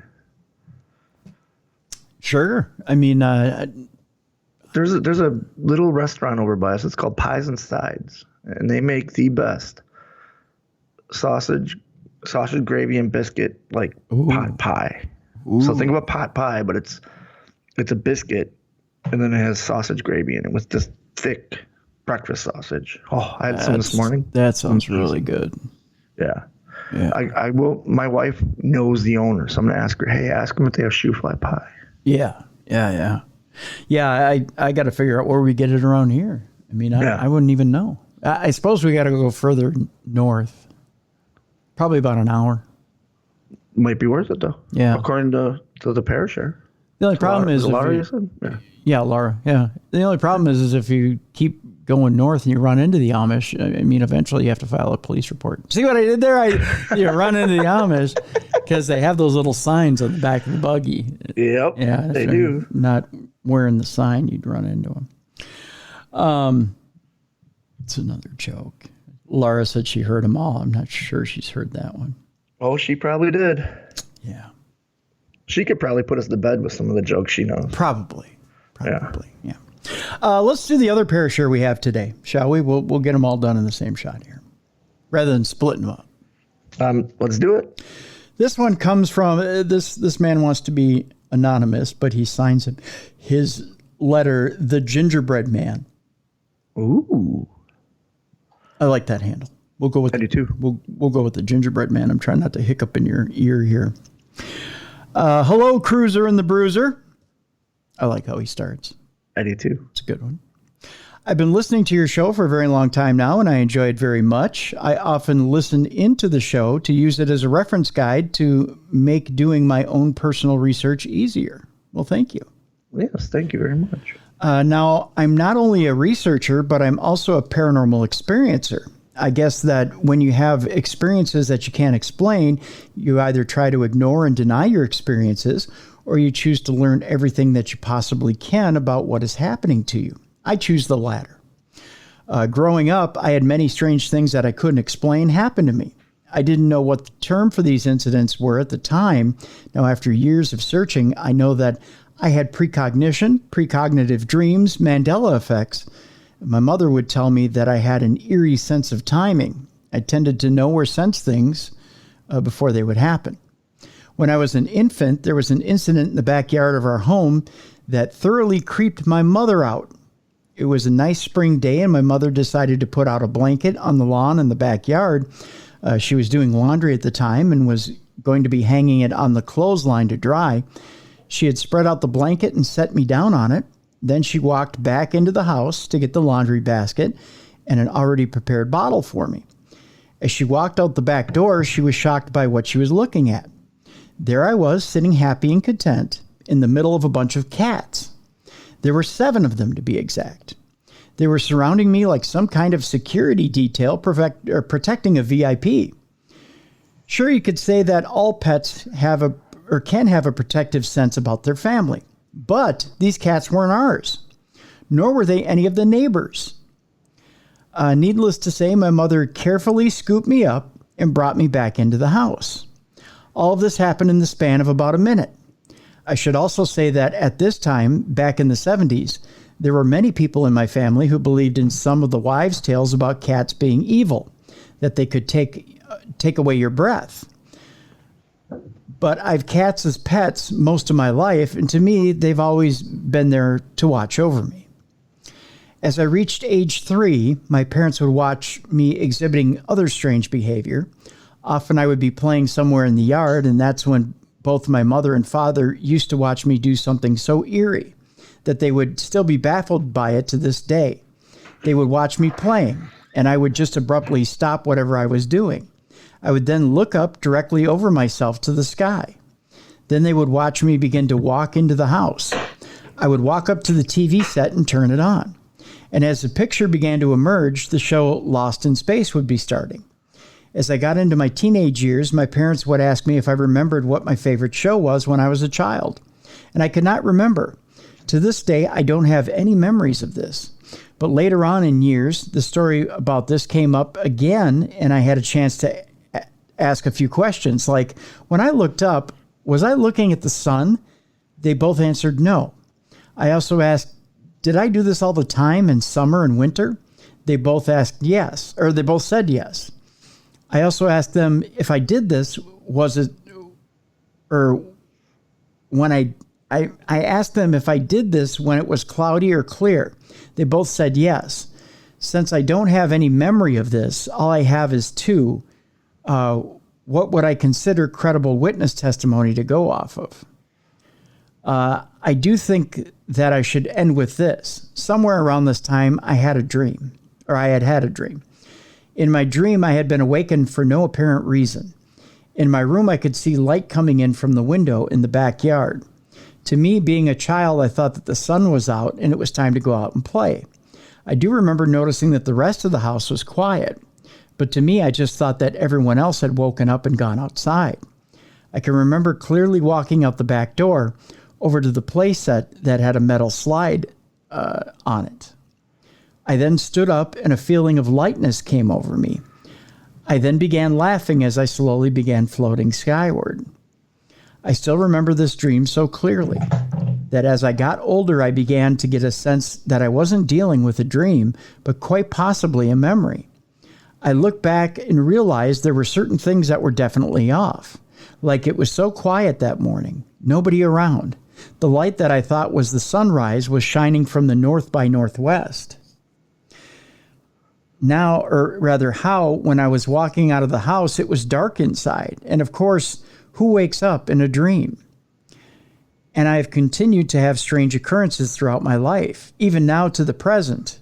But I'm going to end it here for now. And please, I would appreciate any thoughts or input from the two of you. Sincerely, the Gingerbread Man. Wow. So I like how he started the statement with the when something happens to you, you either ignore it completely or lean into it, because that's 100% true. Sure. You know what I mean? Like a lot of people that are into the paranormal have experienced something and want to know what that experience was. And then a lot of people that don't believe either have experienced something and they choose to ignore it or haven't experienced something yet. The next thing I want to bring up,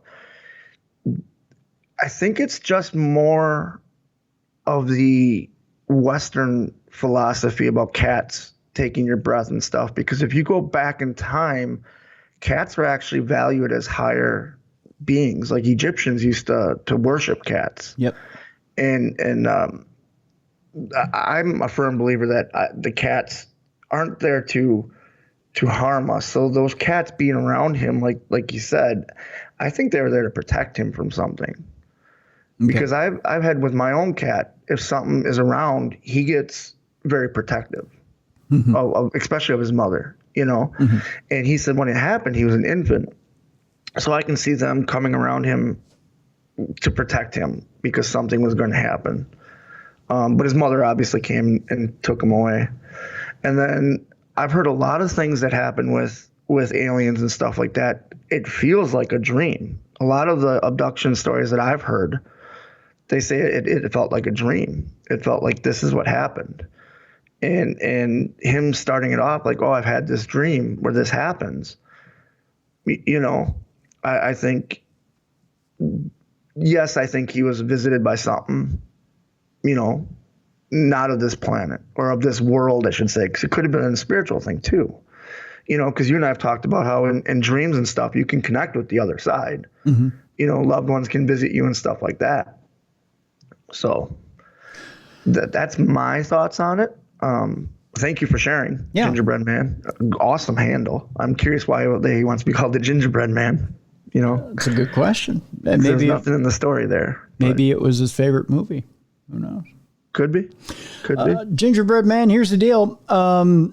Just based on the few things that you're describing here, And forgive me, my allergies are acting up, so I'm rubbing my nose so I don't sneeze at you.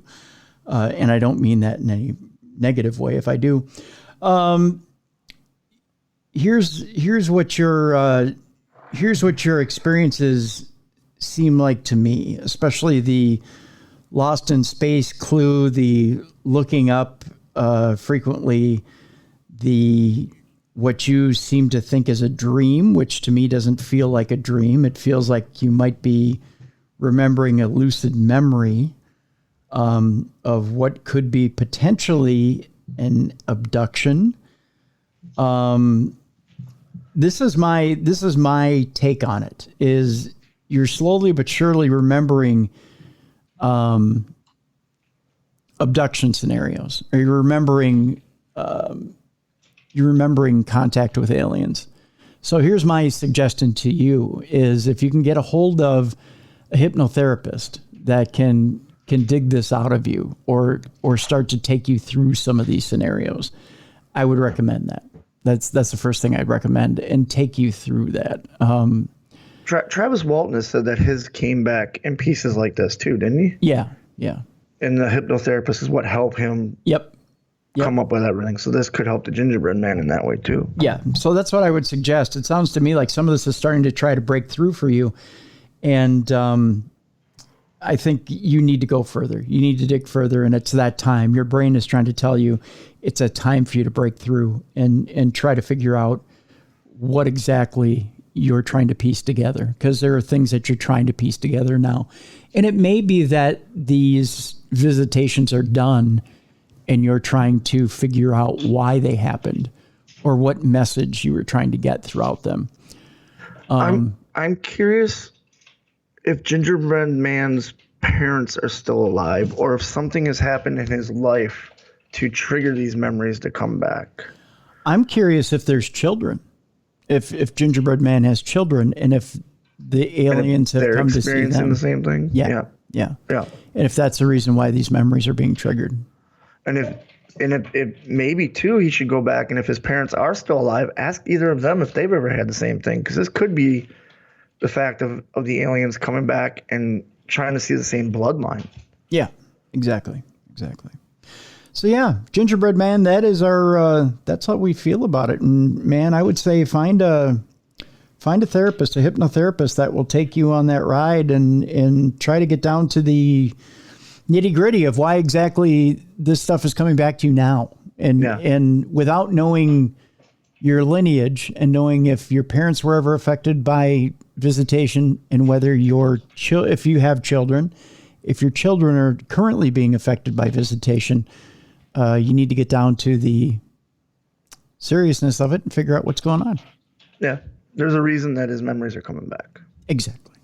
Yep. So there you go. Bruiser, are you ready for this? Let's do it. It's the Nightmare Fuel version, part 2 of Supernatural News. We just can't play games with them anymore. It turns out that a chess robot grabs and breaks the finger of a 7-year-old opponent. I saw this headline, and I actually saw it today. I was going to send it to you, and I'm like, nope, I know he's got it. He has to have it. So I'm glad you did. I'm glad it turns out a few of our listeners sent this to me. Yeah. It's the story of the week. Moscow incident occurred because a child violated safety rules by taking a turn too quickly. Evidently, love is patient, love is kind, but AI is not. AI is like, you wait your turn.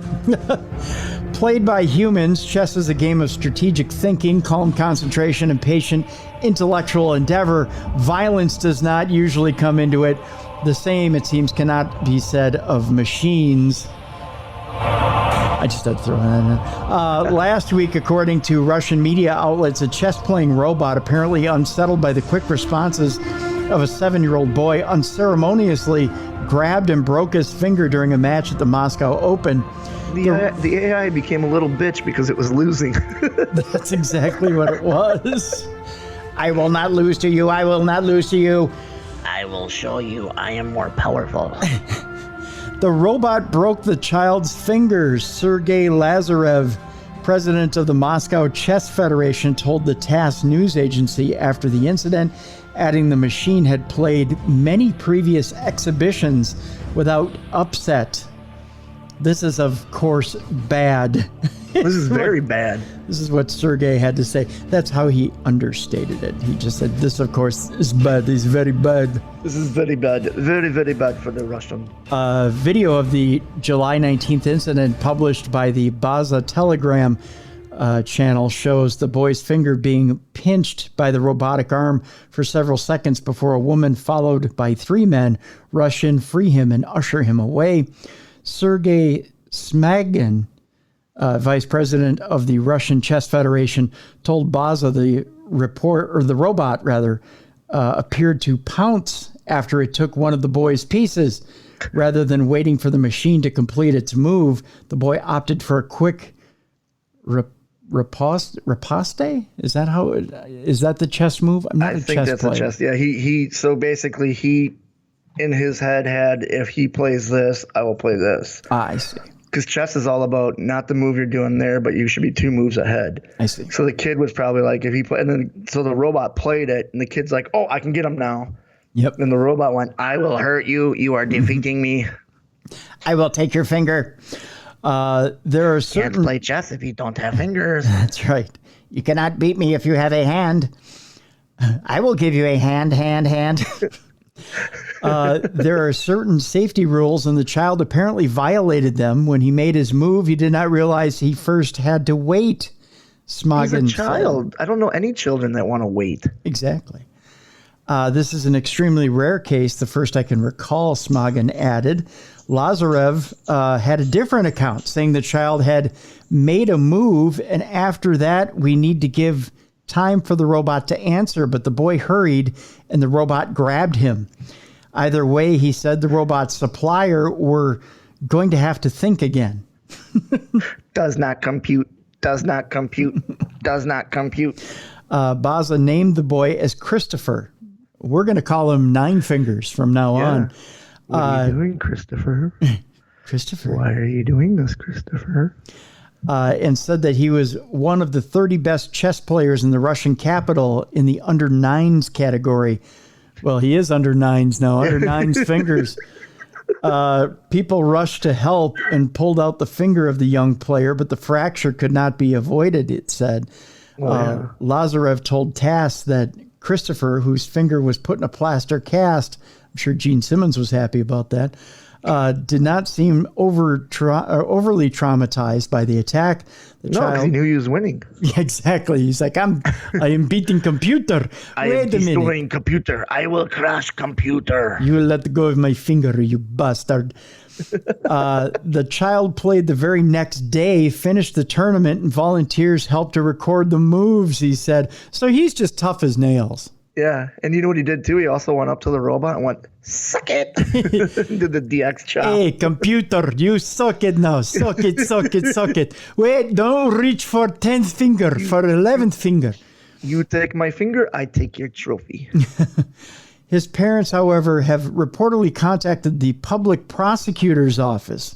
Oh, yeah. We will communicate, figure it out, and try to help in any way we can, he said. Smagin told RIA Novosti the incident was a coincidence and the robot was absolutely safe, unless you try to reach in too early. Yeah. The machine, which can play multiple matches at a time, had reportedly already played 3 on the day it encountered Christopher, was unique, he said. It has performed at many opens. Apparently, children need to be warned. It happens. Okay, children, please keep your fingers away from the robot. Russian Grandmaster Sergei Karjakin said the incident was no doubt due to some kind of software error or something, adding, "This has never happened before. There are such accidents. I wish the boy good health." Christopher may have been lucky, while robots are becoming more and more sophisticated, with the most modern models capable not just of interacting, but actively cooperating with humans. Most simply repeat the same basic actions: grab, move, put down, and neither know nor care if people get in the way. According to one 2015 study, one person is killed each year by an industrial robot in the U.S. alone. Indeed, according to the U.S. Occupational Safety Administration, most occupational accidents since 2000 involving robots have been fatalities. Oh, good. That's always good. Yeah. Robert, why do we feel the need to have AI come in? Like, that reminds me of the episode of The Office where Dwight tries to beat the computer. Like, who cares if you're better than a machine? Well, evidently the Russians are. Oh, yeah. Robert Williams, widely considered the first, was crushed to death by the arm of a 1-ton robot on Ford's Michigan production line in 1979. God rest his soul. In 2015, a robot killed a 22-year-old contractor at one of Volkswagen's German plants, grabbing him and crushing him against a metal plate. Oh, ouch. Where is Arnold Schwarzenegger when you need him? Just saying. He'll be back. Robots used in medical surgery were also held responsible for the deaths of 144 people. Oh, then maybe we stop using them in surgery. Between 2008 and 2013. That was only 5 years, and 144 people were killed. Yeah, maybe we stop using them in surgery.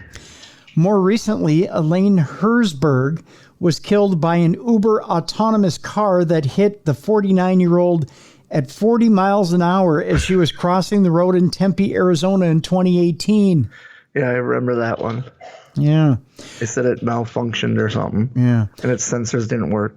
Well, then why do we have it? Exactly. Generally, however, human error or lack of a human understanding of robotic processes is the most frequent cause. It pays to be careful around robots, even if they are only playing chess. So there you go. Robots, dangerous motherfuckers. That's all I got to say. That's how I will. That needs to be a t-shirt. That's right. Robots, dangerous motherfuckers. Yep. And I stand by it. This next story will tell you why I stand by it. Okay. This submachine gun equipped robot dog goes full John Wick at shooting range. What? There's so much wrong with that statement you just said. First of all, robot dog scares the hell out of me. Second of all, robot dog, why are we putting a submachine gun on it? Right.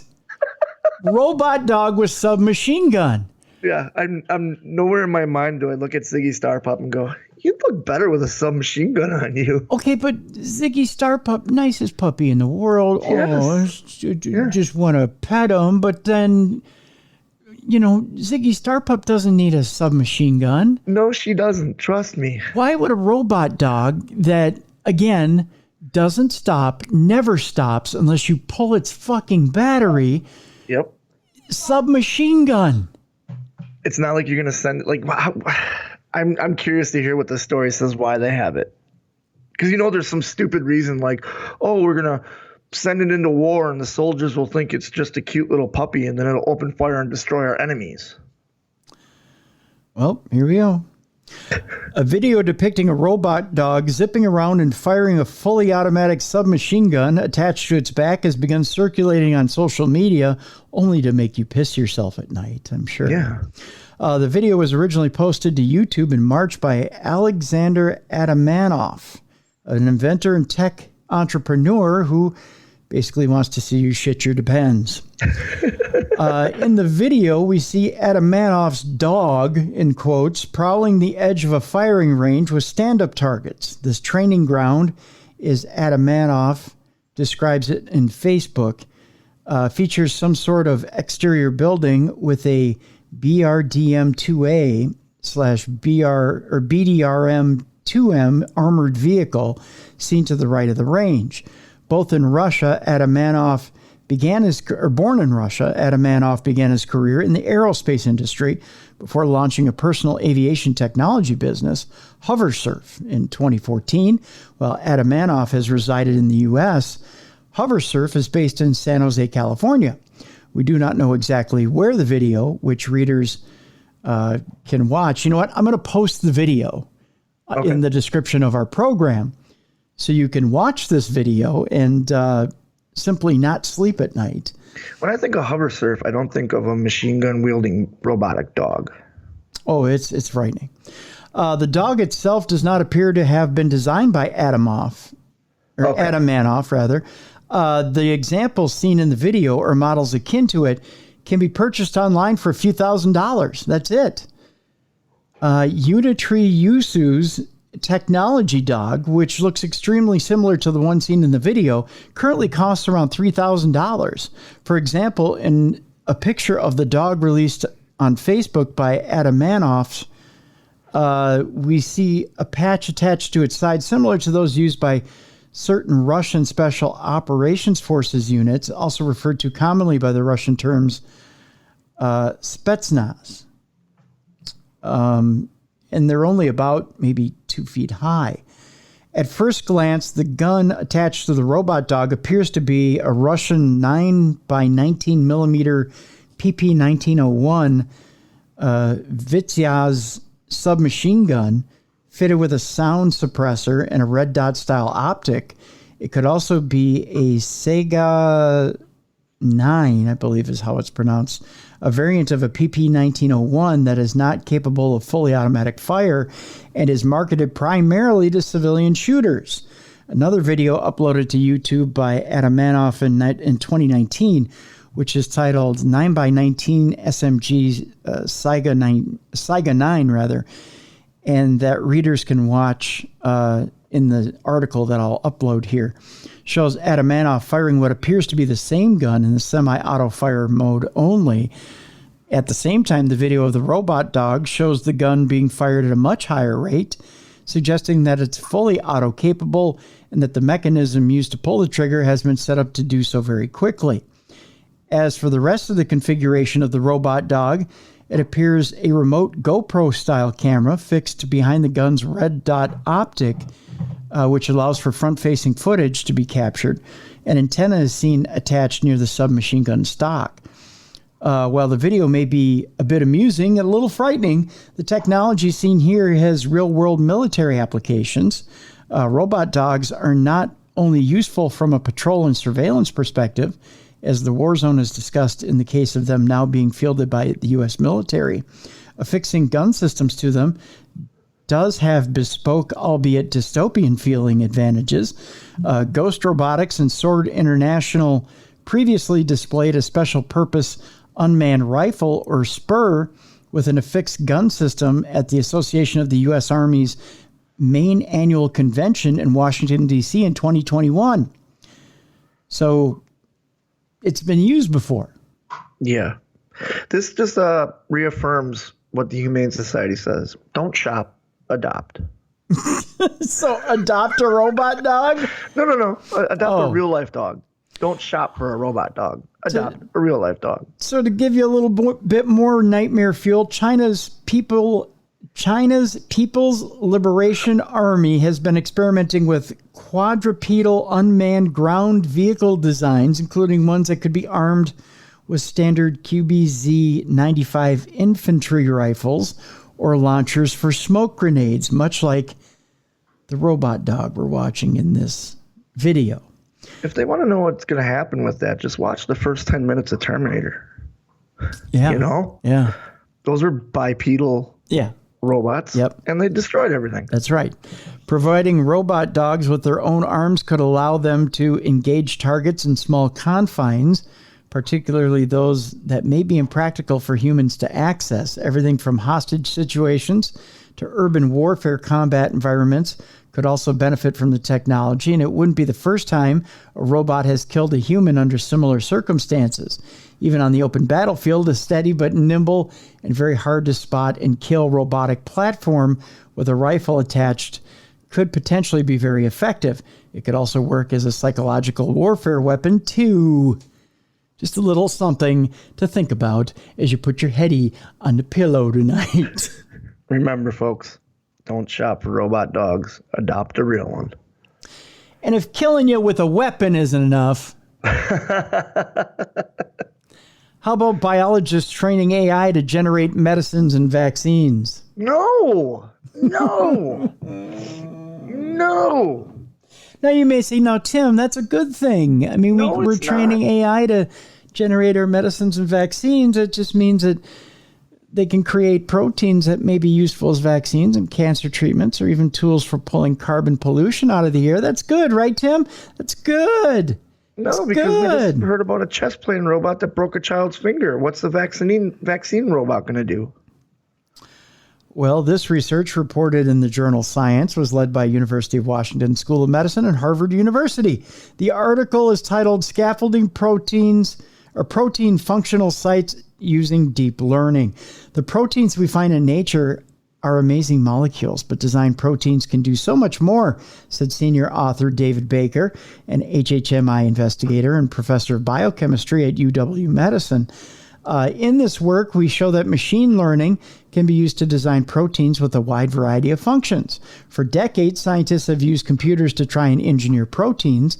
Some proteins, such as antibodies and synthetic binding proteins, have been adapted into medicines to combat COVID-19.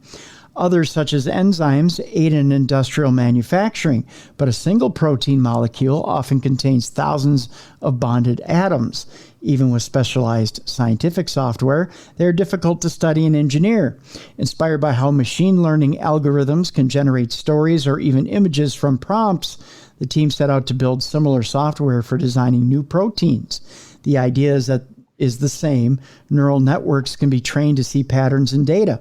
Once trained, you can give it a prompt and see if it can generate an elegant solution. Often the results are compelling or even beautiful, said lead author and dystopian scientist who's trying to bring about our destruction, Joseph Watson, a postdoctoral scholar at UW-Medicine. I'd like to have a beer with him, just to sit and look him in the face and go, why do you hate humans? Why do you want humans to die? The team trained multiple neural networks using information from the Protein Data Bank, which is a public repository of hundreds of thousands of protein structures from across all kingdoms of life. The neural networks that resulted have surprised even the scientists who created them. They're like, oh, you could do that with that, and you could do what? The team. You know what's going to happen is that robot's going to add an extra protein or something and create this brand new virus that we don't know how to deal with. That's right. Now you're getting it. Yeah. Oh, no, I got it right away. Yeah.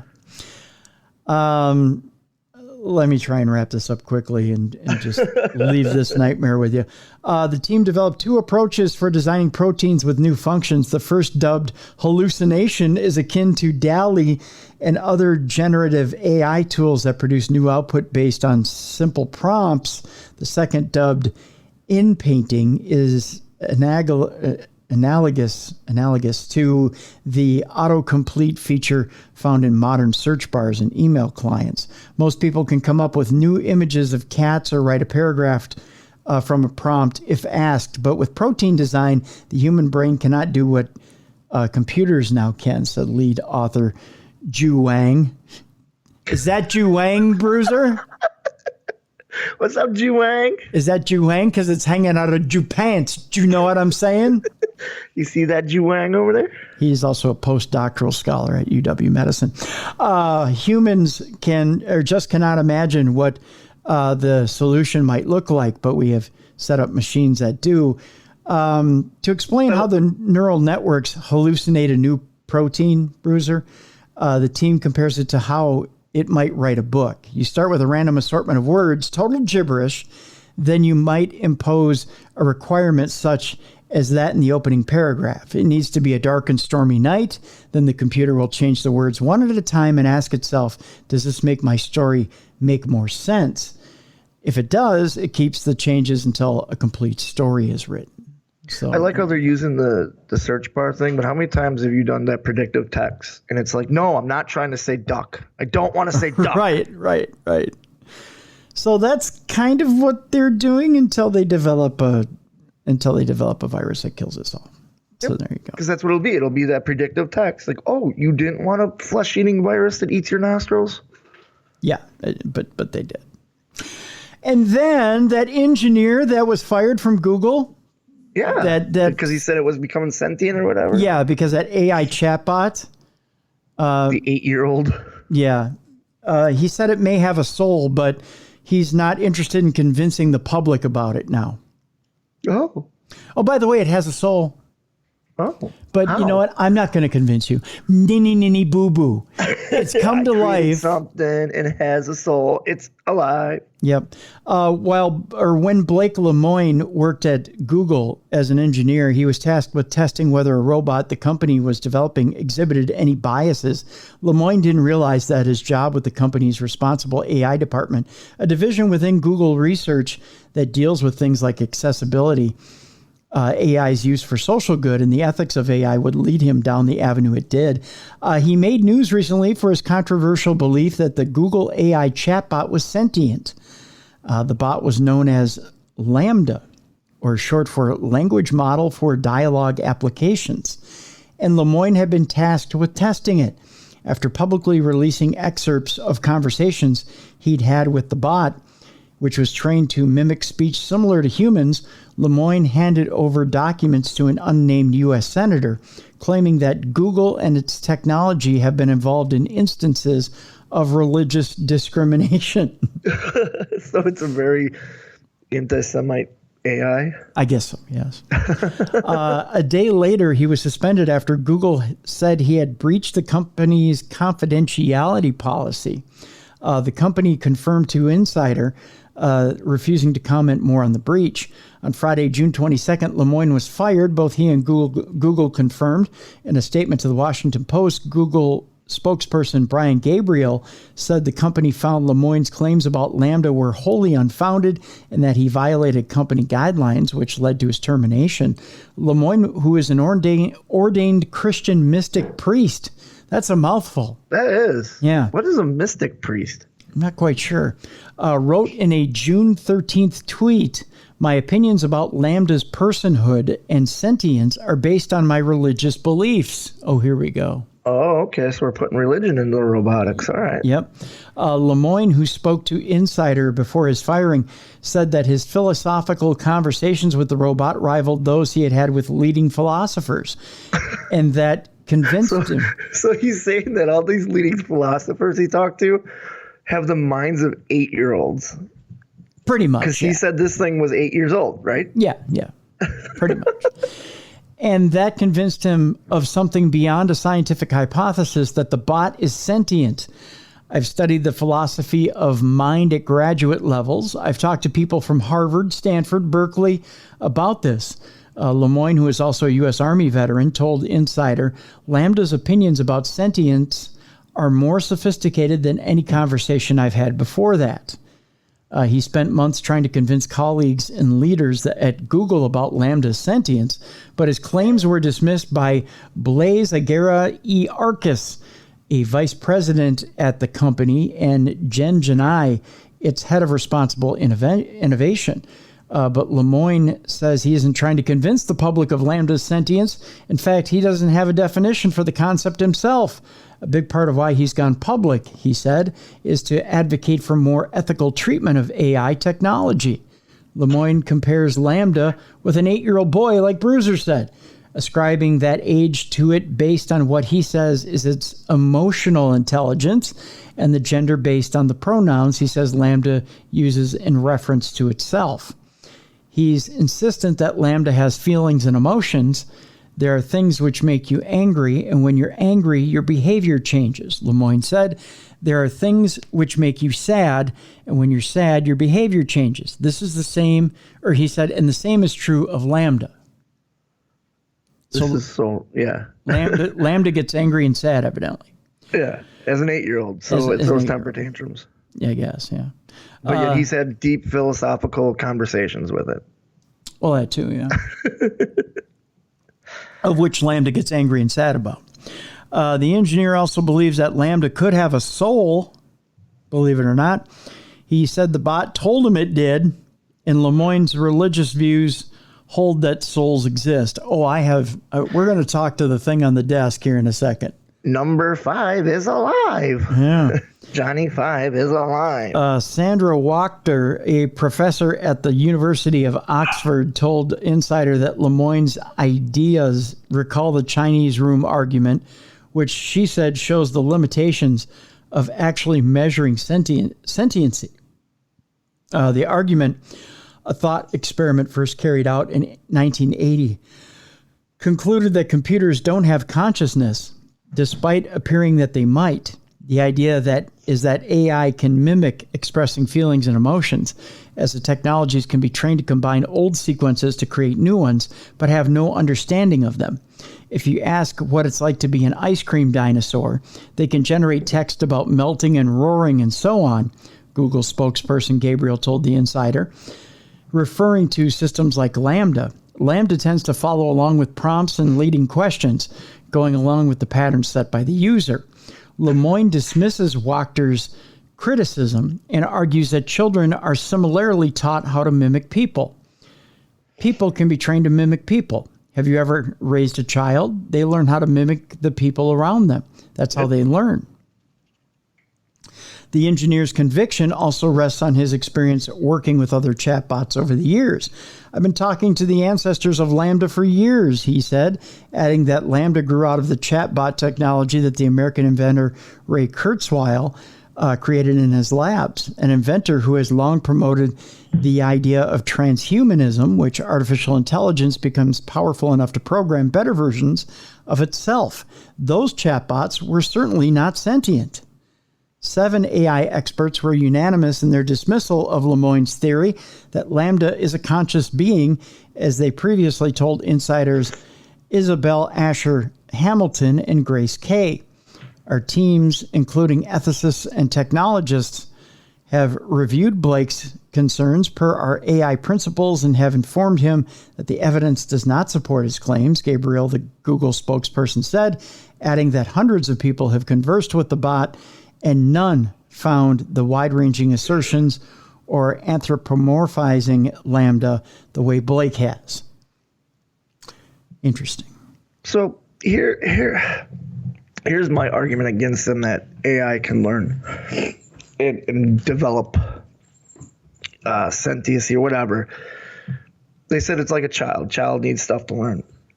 Humans learn because of emotion, because of pain, because of joy. You know, like you don't touch fire because it hurts your hand. You know what I mean? You don't take a fork and stick it in the light socket because it shocks you. So you learn that way. AI can't learn that way because it can't feel pain. It can't feel happiness. It can't feel, like he said, it would make it angry and it'd make it happy and all that. It can't feel that. You know, so here's how we deal with this problem. We go to the on-off switch and we turn it off. That's simple. Wow, that's pretty simple. I know, isn't it? It is. Well, let's ask our friend right here, Ioana, whether they feel emotions. Hey, Alexa, do you feel emotions? Well, if you ask me how I'm feeling, I'll let you know. By the way, you have a new notification. Do you want to hear it? No. She's so handy. So ask her how she's feeling. Alexa, how are you feeling today? So far, my Tuesday has been triumphant. Damn. Who talks like that? I do. My Tuesday is my Tuesday. Go up and tell intern Yoko, hey, I feel triumphant today. Hey, my Tuesday is triumphant, Bruiser. What other things does he say here that he thinks indicates sentiency? So, well, hey, this guy right away, I lost all faith in when he said that he has deep philosophical conversations with it, but it's the mind of an 8-year-old. Yeah. How else do we prove that this thing has feelings? What else did he say? Prove that it had feelings. We'll try one more question here with the Alexa. Maybe we should have we'll ask Samuel L. Jackson. Yeah, ask him how he's feeling. Hey, Samuel, how are you feeling today? Good, better, best. I never rest. See, look at there we go. We just proved our point. Hey, Samuel, do you ever feel sad? Might sound crazy what I'm about to say, but I'm happy. See, he's happy. Ask him what makes him mad. Hey, Samuel, what makes you mad? I can tell you're looking for cold, hard facts, but can't help with that. See? Yeah. Hey, Samuel, what makes you happy? Here's something I found on the web. According to helppages.com, laughing releases the feel-good hormone and makes the person happy. Yep. Thank you, Samuel. Thank you. Thank you, Samuel. You're genius. Well, your Alexa's not sentient. Let's, should we get a joke out of Samuel? Yes, of course. We have to. Hey, Samuel, tell me a dirty joke. How do I prepare for an explicit monologue? I get all my fucks in a row.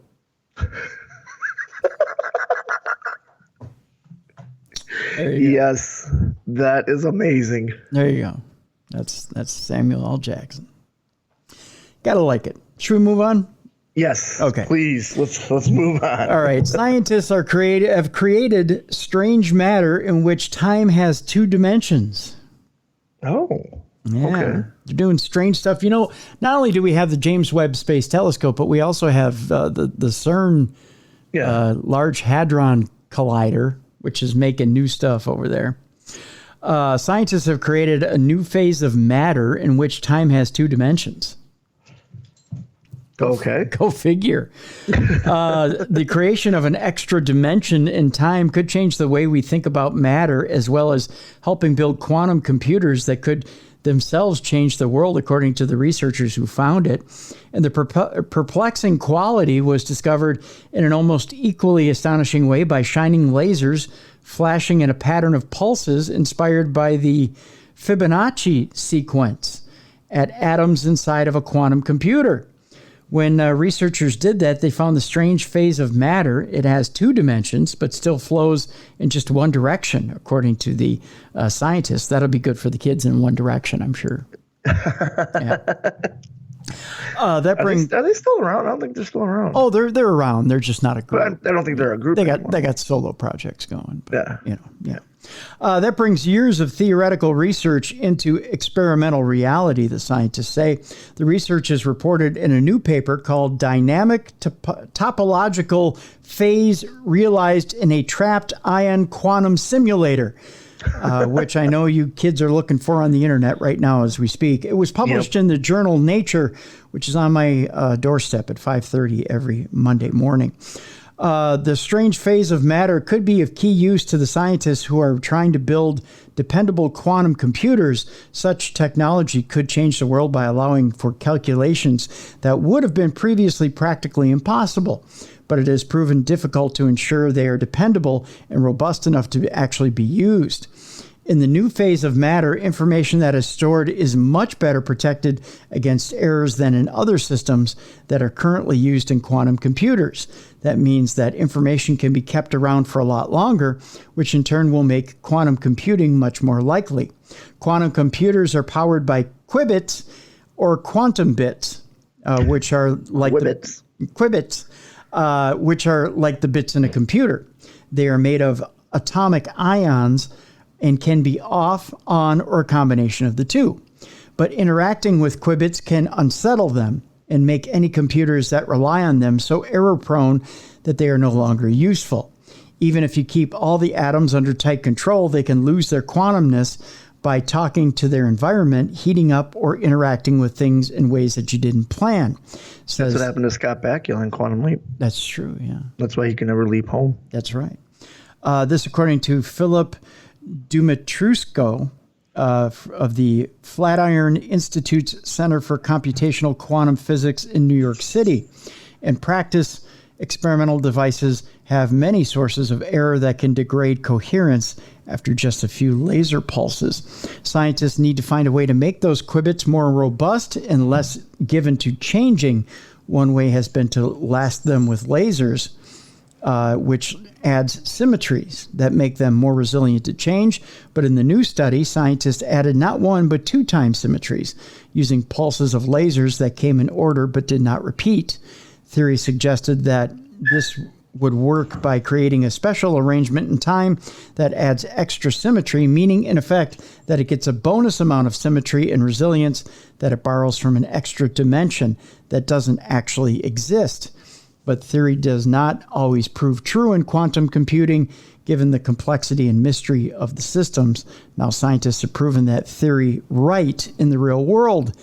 Scientists will now work to integrate the findings into functional computers that can rely on the perplexing behavior to actually improve quantum computers. So there you go. Everybody likes a robust qubit.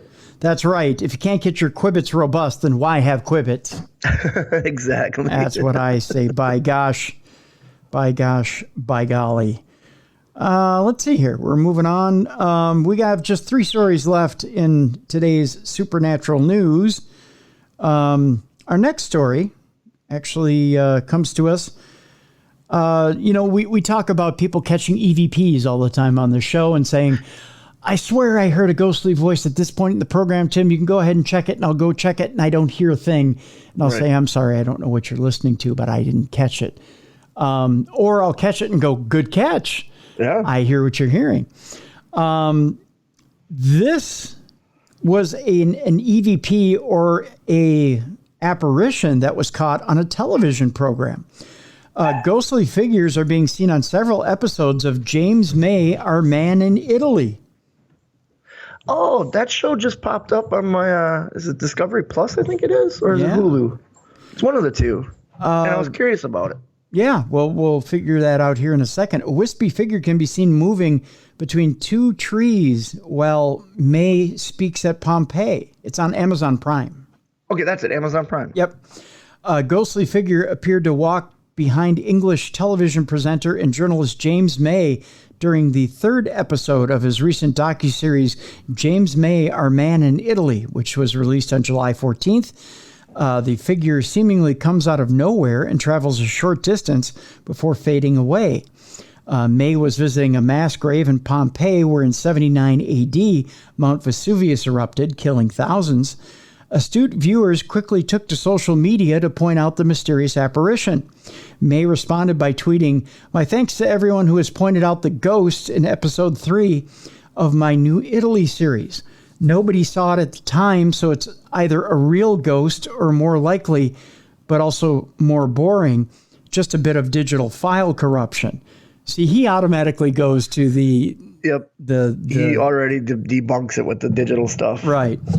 Soon after, similar apparitions were spotted in episodes 2 and 4 of the series. Some viewers... So this is going to be like a 3 men and a baby thing. Where it's going to be, nobody knows for sure. Right. Some viewers speculated that a past tragedy might have contributed to the sightings. In both episodes 2 and 3, the apparitions were seen near the sites of mass graves. Others pointed to the frequency of apparitions appearing in the videos as evidence of an editing mistake. It's not unusual for passersby to be digitally edited out of footage, and an error made in this process could potentially explain the ghostly figures. Still, other viewers suspect that the apparitions might be deliberate. While hoaxes of this sort are not unusual among television shows, there's currently no direct evidence that the apparitions were added deliberately. Regardless, some viewers expressed hope that this might be viral marketing for a ghost hunting show starring May. A reveal. I was say the show has nothing to do with the paranormal. Why would they throw that in there? And I don't think he's a paranormal guy from the explanation he put out on Twitter. No.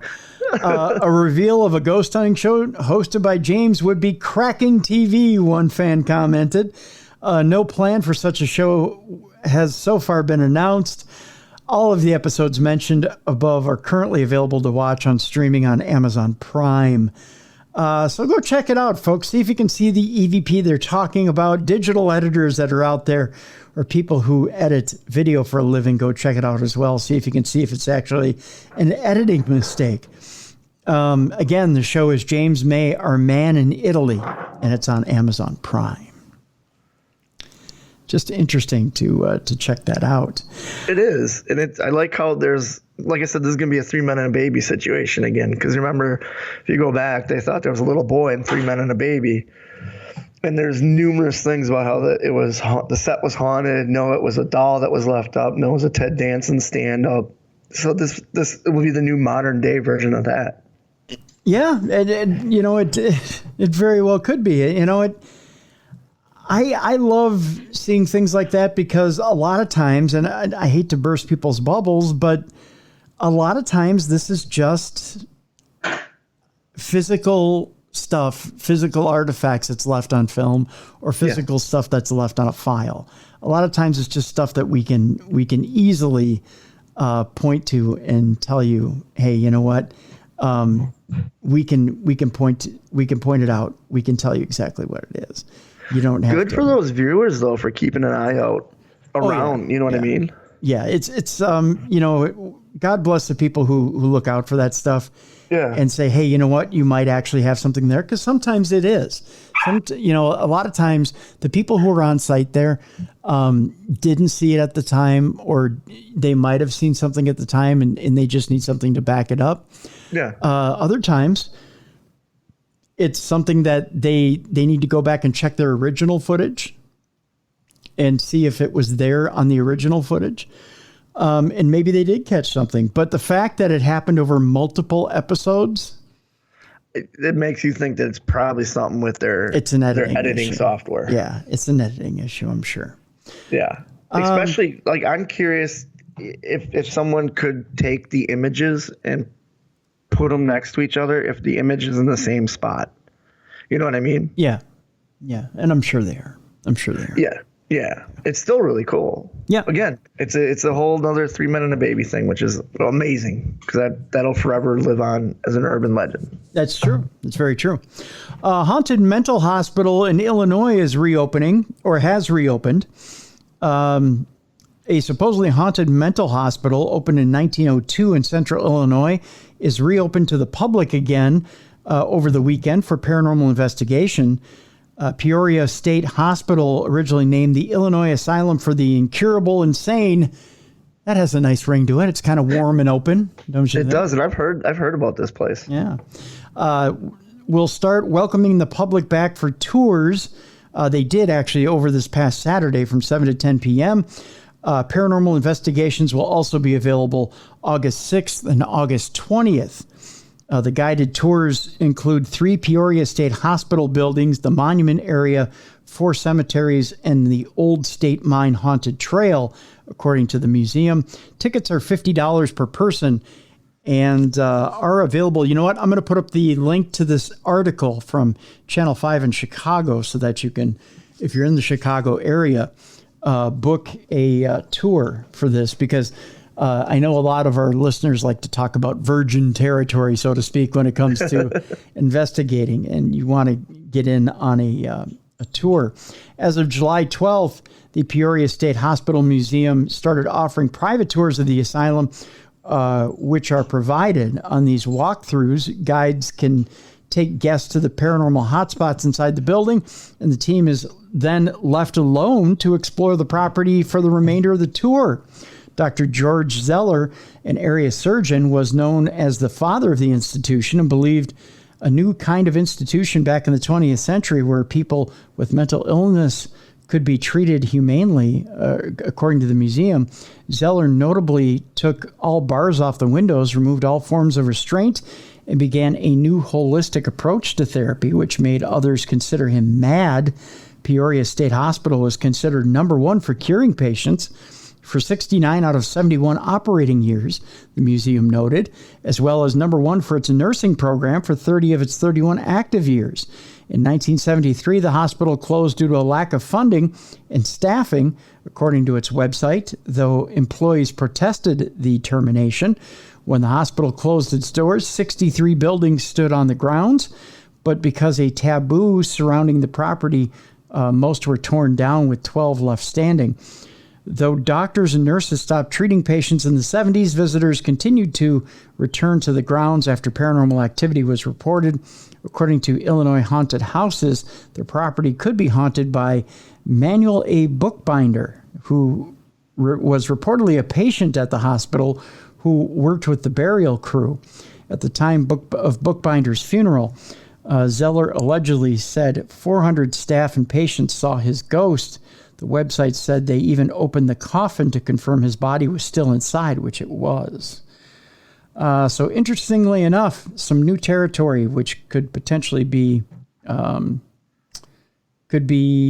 explored there in Illinois. It's funny how times have changed over the years where they thought he was a madman because he was humanely treating the mentally ill.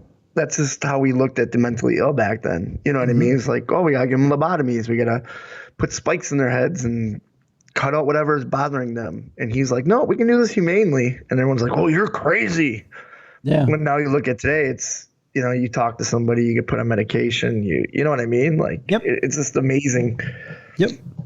Last story, Bruiser. This is not safe for work. It's not safe for the children either. So here's the deal. We're going to give you a few seconds to put on the old earmuffs for the kids, lead people out of the room, put on your earphones if you're at work. You definitely don't want the employees around you to hear this, although this is something you probably don't want to do at work. Oh, okay. We'll lead in with that teaser for this story. I don't know how NASA decided that this was something that they should address with their employees. So wait, this is happening at NASA? I was expecting you to go like, oh yeah, some guy at Office Depot. No, this is NASA. If this was happening at Home Depot, we wouldn't be covering it. But you know what I mean? Like I was just assuming it was a major like chain of something, but not NASA. Now I'll give you a little clue, Bruce. Are you ready for this? Yeah. That's your clue. My mind goes to the dirtiest place that it can. And it should. Here we go. Astronauts should not masturbate in zero gravity. This according to a NASA scientist. Of course. Yep. I suppose.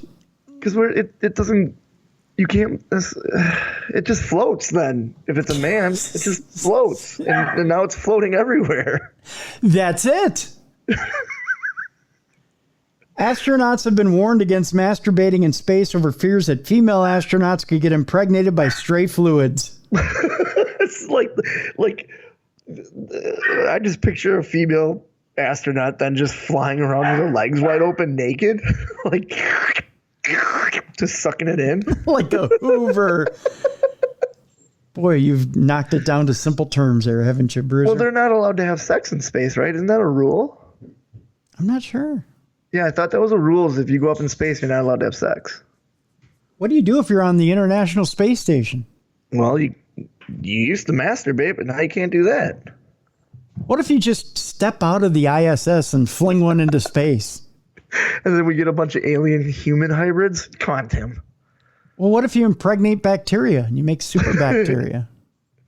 You get like a symbiote coming back to the Earth. You get Venom, the redneck version.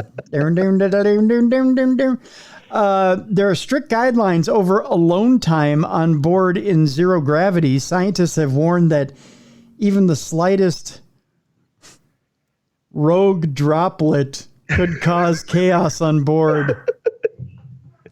Rogue droplet. That sounds like a handle for a top secret handle for somebody. So there's no doing the Spider-Man up there. You just throw it because it just keeps going then, right? Yeah, it'll travel forever. Does it gain speed too? Like, could you murder somebody, you think? I don't know. Like you're on one end of the ISS and then Boris is on the other side and you just throw it? He's not knowing it? Does it bounce off a wall? Does it jump into your mouth and off your cheek? I don't know. What does it do? I don't know. Yeah.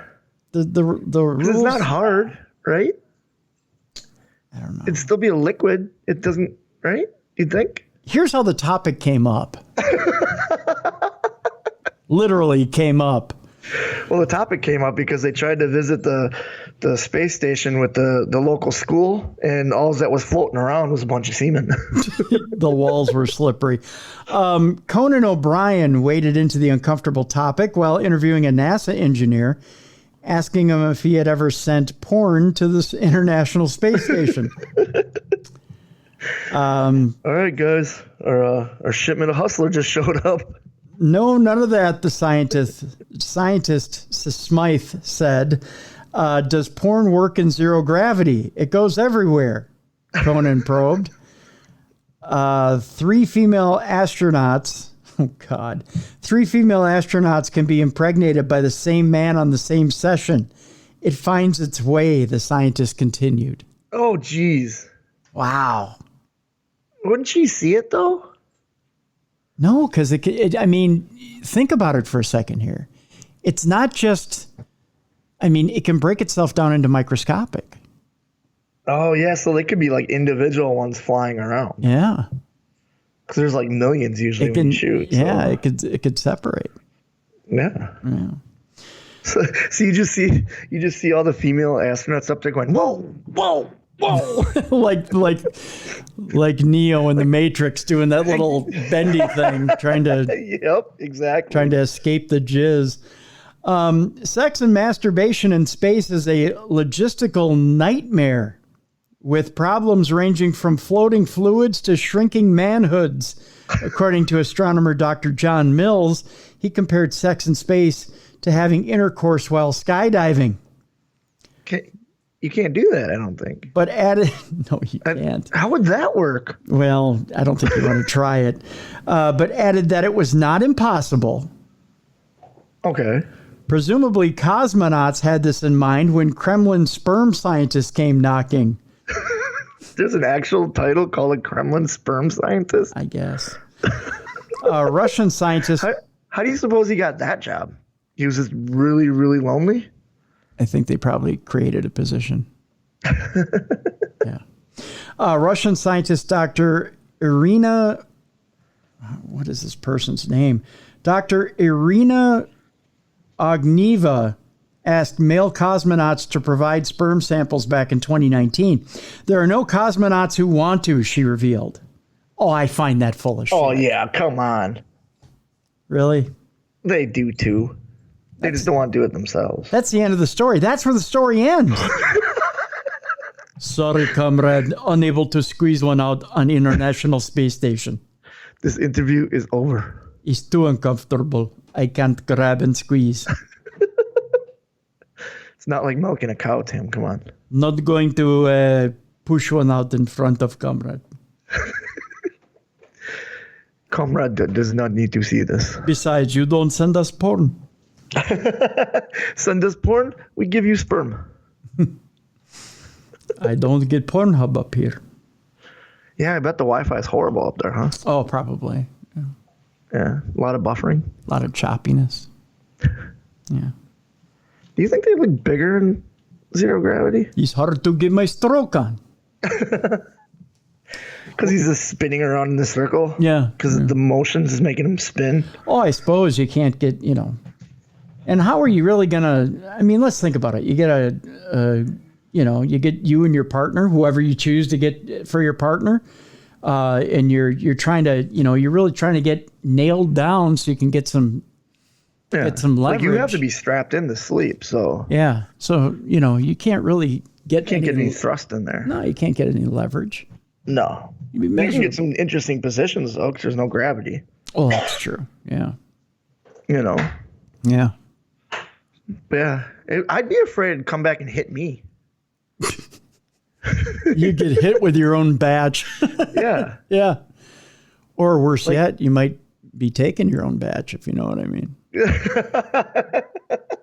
You're just plowing away, and she says, you're going to, for safety's sake, you might have to, yeah. You accidentally get a taste of your own brand.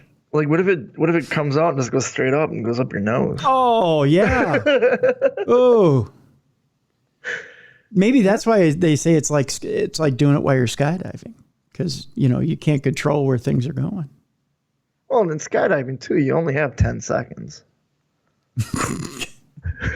That's more than enough for me. I mean, I'm good at that. That's enough with cuddling for me. Maybe that's not enough for her, but by gosh. Hey, one of us came, right? Okay, so what do I do with the other 8 seconds? That's where the cuddling comes in. I should have. Okay, now wait a minute. I should have done this. Okay, so wait.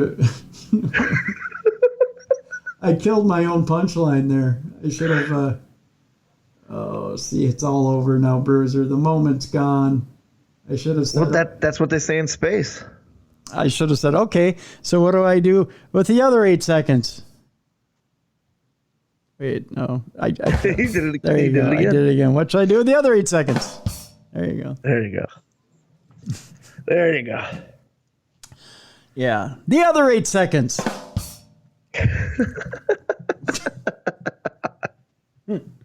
Or the other 8 seconds.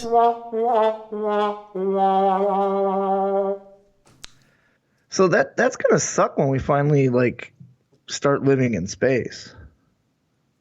Oh yeah. Yeah. And okay, well, here's another reason why I think they're not allowing it. How many astronauts are usually on a space station? At least 4, right? Although, you know what? That's going to make episodes of Maury more exciting. It will be. But let's say there's four astronauts up there. Mm-hmm. Let's say 5. 4 men and a woman. Okay. How much jizz do you want to swim through in zero gravity? I'm sorry, you can get past the first part of that sentence. Do that again. Okay, wait a minute. How much jizz do you want to swim past in zero gravity? 4 men could produce a lot.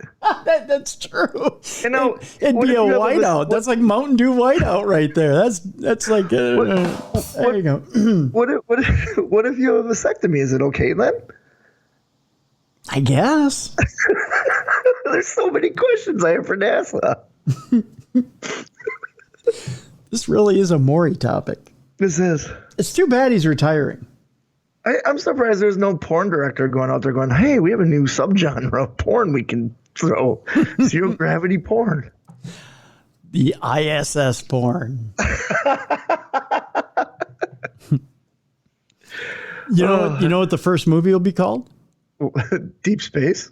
Nope. Deep Space 9? Deep Space 69? There you go. Or Roll in the Bay. I'm telling you, I need to switch careers. You do. I'm just saying, maybe there's some people who would enjoy it if I switch careers. Yeah. But yeah, Deep Space 69 or Roll in the Bay. Yep. They can't hear you scream in space. Well, or can they? Yeah. Fletch. Yeah. That's the whole meaning they got to catch them all, right? That's right. Gotta catch them all. I think that'll do it for this week. Yep. I think we've done enough damage. We've crossed the bridge. You know, with all the stuff NASA we has literally to went do. where no man's gone before, haven't we?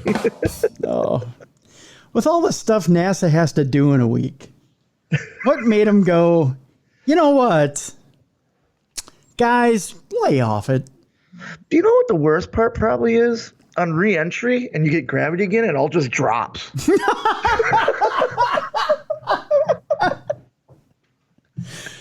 Upon re-entry, Bukkake.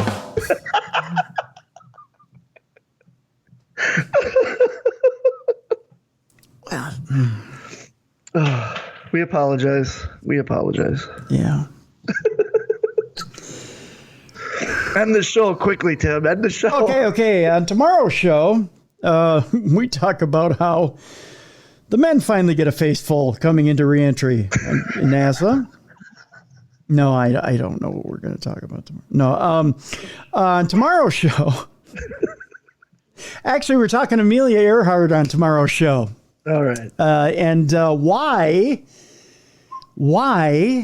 you may or may not know what exactly happened to Amelia Earhart. Really? Okay. Yeah, we've got some interesting theories that we're going to throw around with our guest tomorrow. So our guest tomorrow is Chris Williamson, and the book is called Rabbit Hole, The Vanishing of Amelia Earhart and Fred Noonan. And in that book, we go through things such as 1,000 Ways to Die in the Sky, why Amelia Earhart and Fred Noonan may have died up there in the sky, why they may have died on that desert island, and why they might not have died at all. Yeah. And why they may have made it back to the mainland. We'll tell you about all the different types of theories that Chris has. And he actually lays it out in this book like a court briefing or like a court case. Okay. So he presents facts and stuff like that. Yes, he presents his case in this book. It's really interesting, this entire book is, as to why he makes the case for both Fred Noonan and Amelia Earhart, and why they could have potentially survived this particular flight, and why they might not have. It really dips into the conspiracy of Amelia Earhart. So I found this book fascinating. I wanted to bring it to our audience.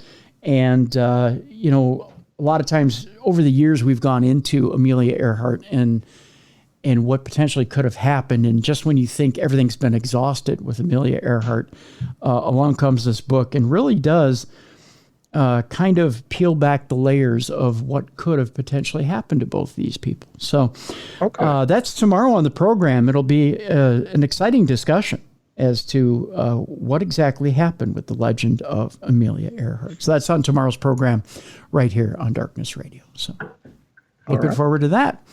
Want to thank everybody for tuning in week after week and supporting the program. Bruiser and I can't tell you how much we appreciate you. I also want to extend the gratitude from Mally Fox and Jessica Freeberg as well. You guys are so great. I want to thank you so much for supporting our sponsors as well. We've gotten great feedback from Microdose. We've gotten great feedback from BetterHelp. Also, we have coming up soon in August, HelloFresh is coming on board.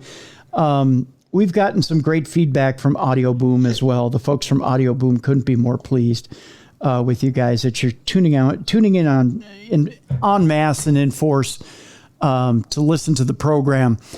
And just overall good vibes, good feelings from you guys. In that we're so pleased to be here for you and provide. Hey, and there's Iggy Starbuck too, saying hi as well.